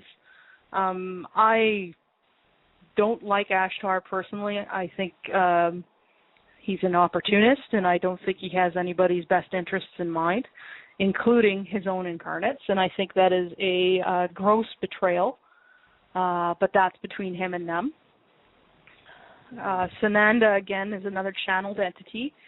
We've already spoken at great lengths about channeled entities. They're unreliable, they're not good sources, and they're never as positive as they give themselves to be. And the majority of them come from Reptoid AI systems. Okay. Yep. All right. Next question, comment. So we go back to factory default with our bodies and are young again. Does that mean that we will never age, or do we spend the last 1,000 or so years of our life looking old? Also, if you had crooked teeth, would you end up with them straight? I don't know about the teeth. I'm guessing yes, unless there is like a good biological reason for you to have crooked teeth, like to serve some kind of function for you. I don't know. But I think straight teeth probably serve the body in a better function, so it'd probably be closer to straight teeth. Especially since we have evidence to suggest that crooked teeth and dental problems are associated with, well, not only that, but associated with modern agricultural practices beginning about 10,000 years ago, with the introduction of wheat and other grains like that. So, yeah, we all know my opinion on wheat. It's about the same as my opinion on channelers. As for what you will look like, most people I've met appear to be in their mid-20s to early 30s, regardless of whatever actual age they may be. Some of them who get to be elders, like Tankawene of the Andromeda Council, Tanka looks like an old man. He's also very, very old for a Dakotan, so it's appropriate in his case. But I believe it's also an affectation. Mm-hmm. Yeah, I've seen. Well, I mean, think about it. The head of the Federation, he's what? Now, Paul is like 20,000 years old and still looks like a 30-year-old. Yeah, I think he looks closer to 35 to 40, but yeah. Yeah. It's not a linear translation or linear relationship with how we age now. Okay. Yeah. Okay. For Tau Cetians, childhood is generally about 500 years. At the 400 to 500 year mark, they're usually considered to be transitioning to adulthood. But they'll go on looking like they do at 500 until they reach almost 30,000. Yeah. Okay. Next question was directed at Drake, but any one of you can answer. You said that in 4D you cannot hunt an animal without their permission. Does the same apply to the animal to other animals that can and often do kill humans, such as bears, hippos, alligators, big cats, and so on? And I know things will start when the time comes for the reset, but we are quickly running out of time considering what is to come. We must begin very soon. Thank you all for what you do. Love to all. Well, if you think about it, when it comes to those like alligators, large cats, bears that attack humans, they're doing it in self-defense, which they have a right to just as well as anybody else. Or out of hunger, yep. They have that right to self-defense. They have the right to feed themselves. They have the right to defend their territory. The same bond between hunter and prey exists between predator and human there. When you start bringing sapient species into the mix, things get a little bit trickier. For instance, we don't give the reptoids permission to kill us, yet they still try. If there is a predator species that wants to hunt us, yeah, they do have to sort of enter into that willingness situation. And occasionally, yes, the sapient does say, okay, yeah, hunt me. It happens. Okay. Animal lifetimes are considered forms of service. Right. Okay. Are Are you two the only incarnates that have gone public? No, Tulloch's an incarnate. He's gone public. You know, a lot of these people who are starseeds, speaking as starseeds, well, they've gone public, right? Yeah. I don't know the whole community out there, who's who and whatnot, but by no means are we the only incarnates out there that are talking. Excuse you. And now we know what Drake thinks of it. Hey,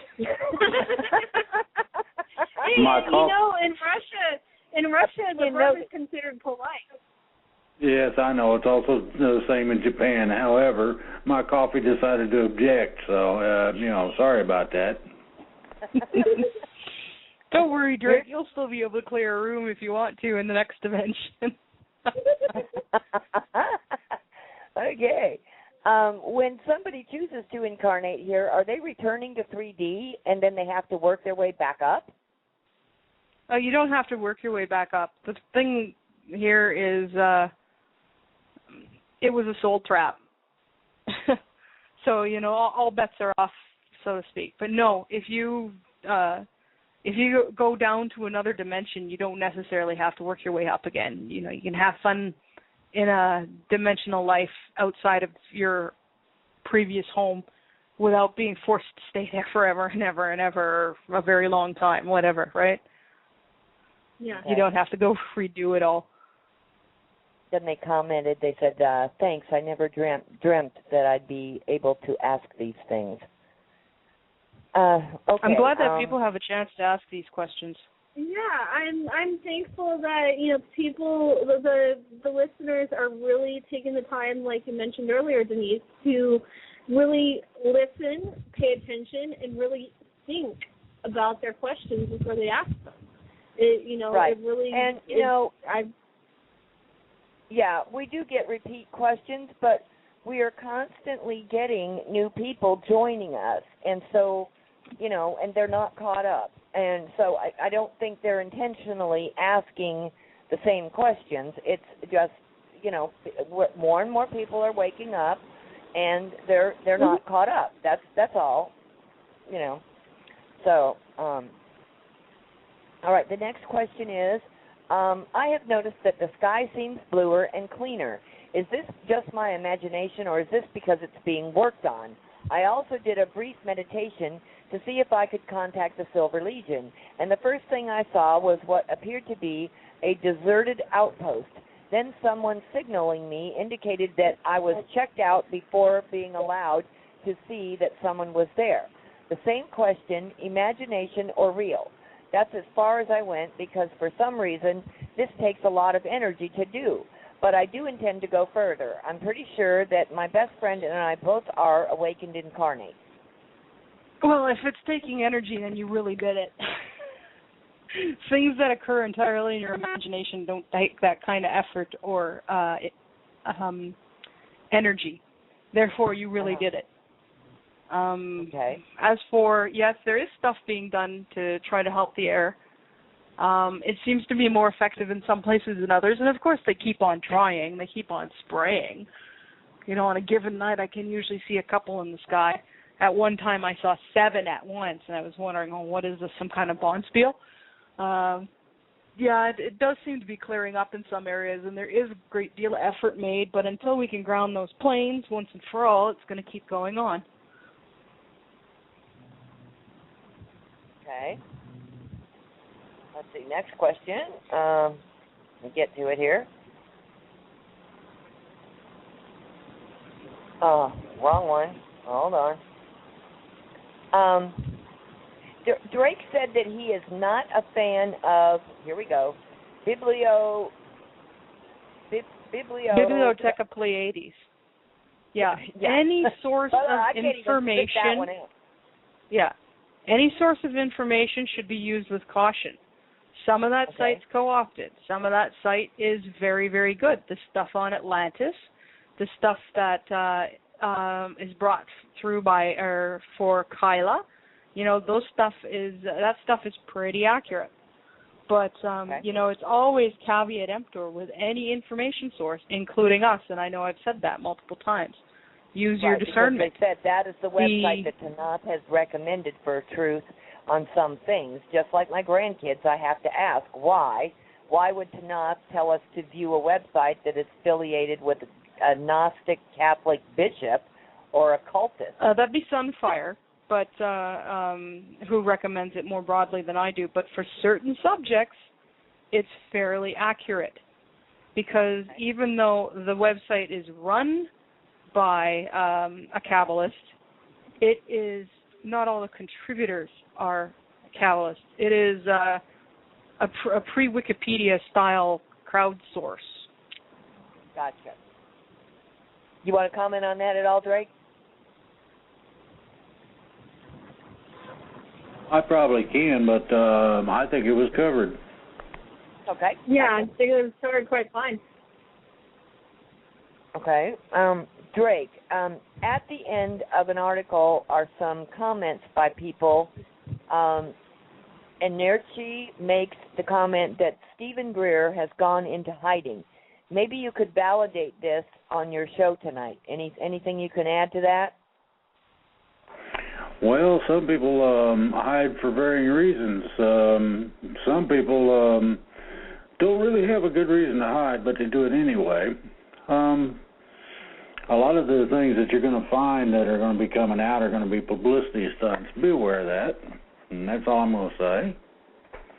Okay. Yeah, we're not exactly huge fans of Stephen Greer over here. We find that he has too many agendas and that his work is not altogether honest. You know, okay. he may be well-meaning and well-intentioned, but there are agendas there. All right. Some people must live near the ocean. Some must work outdoors. Others, like myself, must have animals in their life. Especially, I have a strong desire to be with horses. Is this an indication of a connection with a home planet or a particular star family? Also, will we be part of a galactic community? Will some of our star families choose to settle here on Mother Earth with their descendants as a new way of life, calling Earth home for a while, just like people who choose to live aboard for a few years? Earth is already pretty crowded, so I don't think you'll see a lot of that. You might be seeing people here temporarily, but in general, we will be strongly encouraging people to explore other planets and space, because poor old Mother Earth here needs a little pressure let off, and not just in the subterranean variety. Equines exist in many civilizations and many planets. Horses are considered sacred to many of us, and that also includes their cousins, alicorns, unipegs, and unicorns and pegasi, or unipegs. Alicorns are also called. So if you're called to work with horses, then chances are you've already got a very close relationship with equines. It could be on many planets. You know, I remember one time Tolek told me, he said, I don't know if you're going to believe this or not, but we have unicorns. And I said, oh, yeah, I know. I've met them. Maybe not yours, but I've met enough unipegs to know they're real. You know? Pegasi didn't really do well on Earth because of the density, and unicorns were hunted into extinction for the believed magical properties of their horns. But we're, you know, as far as I understand it, they will be returning to the planet once it transitions to 40. We'll be seeing a return of a lot of creatures that were relegated to the mythos. So it's like the propensity to have a strong desire to be with horses. Is that an indication of a connection with a home planet, or would that be, you know, maybe a connection to a particular star family?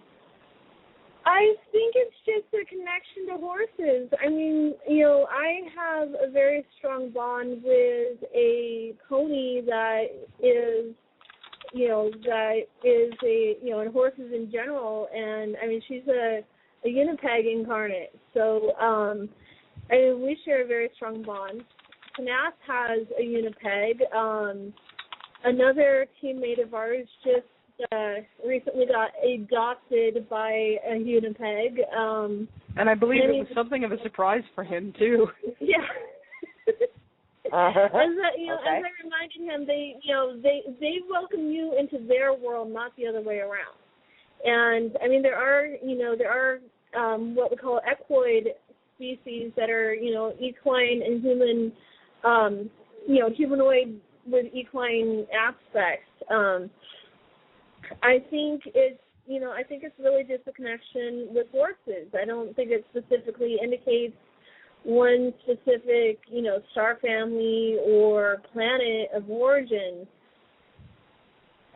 over another. Right. Because, like even like Tanaath said that, there's various equine forms and various races and species, various types of equines spread throughout multiple universes.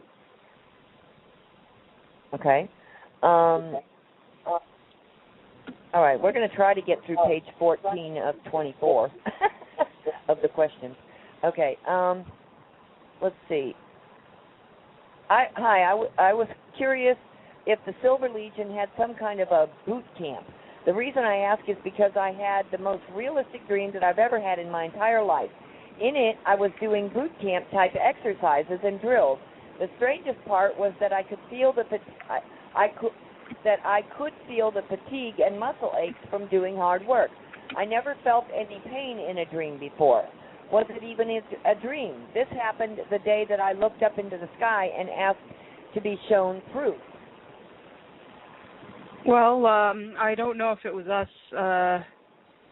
I believe we do stuff, but I don't usually perceive fatigue as being part of it. Your experience may have been different. We do have training, and we do have group training, and we do have stuff that recruits go through together and do together. So that could have been something like that. We also have that in the Federation. We've got different training courses, and I guess the closest, we call them education centers, but I guess the closest people would equate with like colleges and that kind of thing, and training centers and stuff. So it could be Silver Legion, could be Federation, it could be anybody. Mm-hmm. Could it be that this person, because they're right now they're a 3D being, would experience pain and stuff like that, until they ascend to, until they become 4D?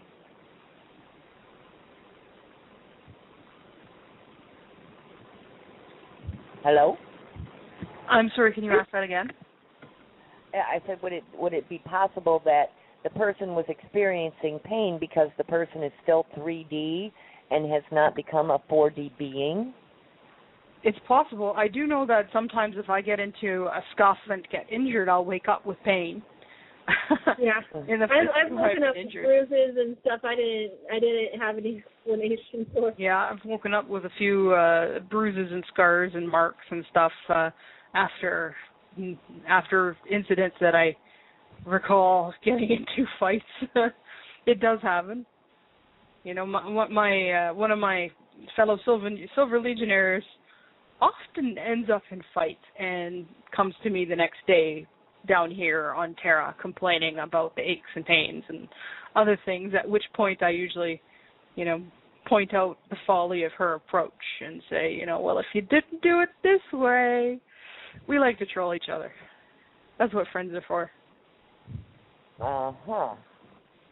Okay. I'm going to try and get a couple more questions in here. We've got about 5 or 6 minutes left. Will Native people be able to recover their languages lost to the European forcing of English? If there are few speakers now, will it be possible to offer the full languages in order to pass these languages on to their generations or their kids? Most languages in the world are supposed to be lost by the end of the century by globalization. We're supposed to end up with a monoculture culturally and linguistically. Can this be stopped by how easy Tanaath and Sunfire say it will be to learn a language in 4D?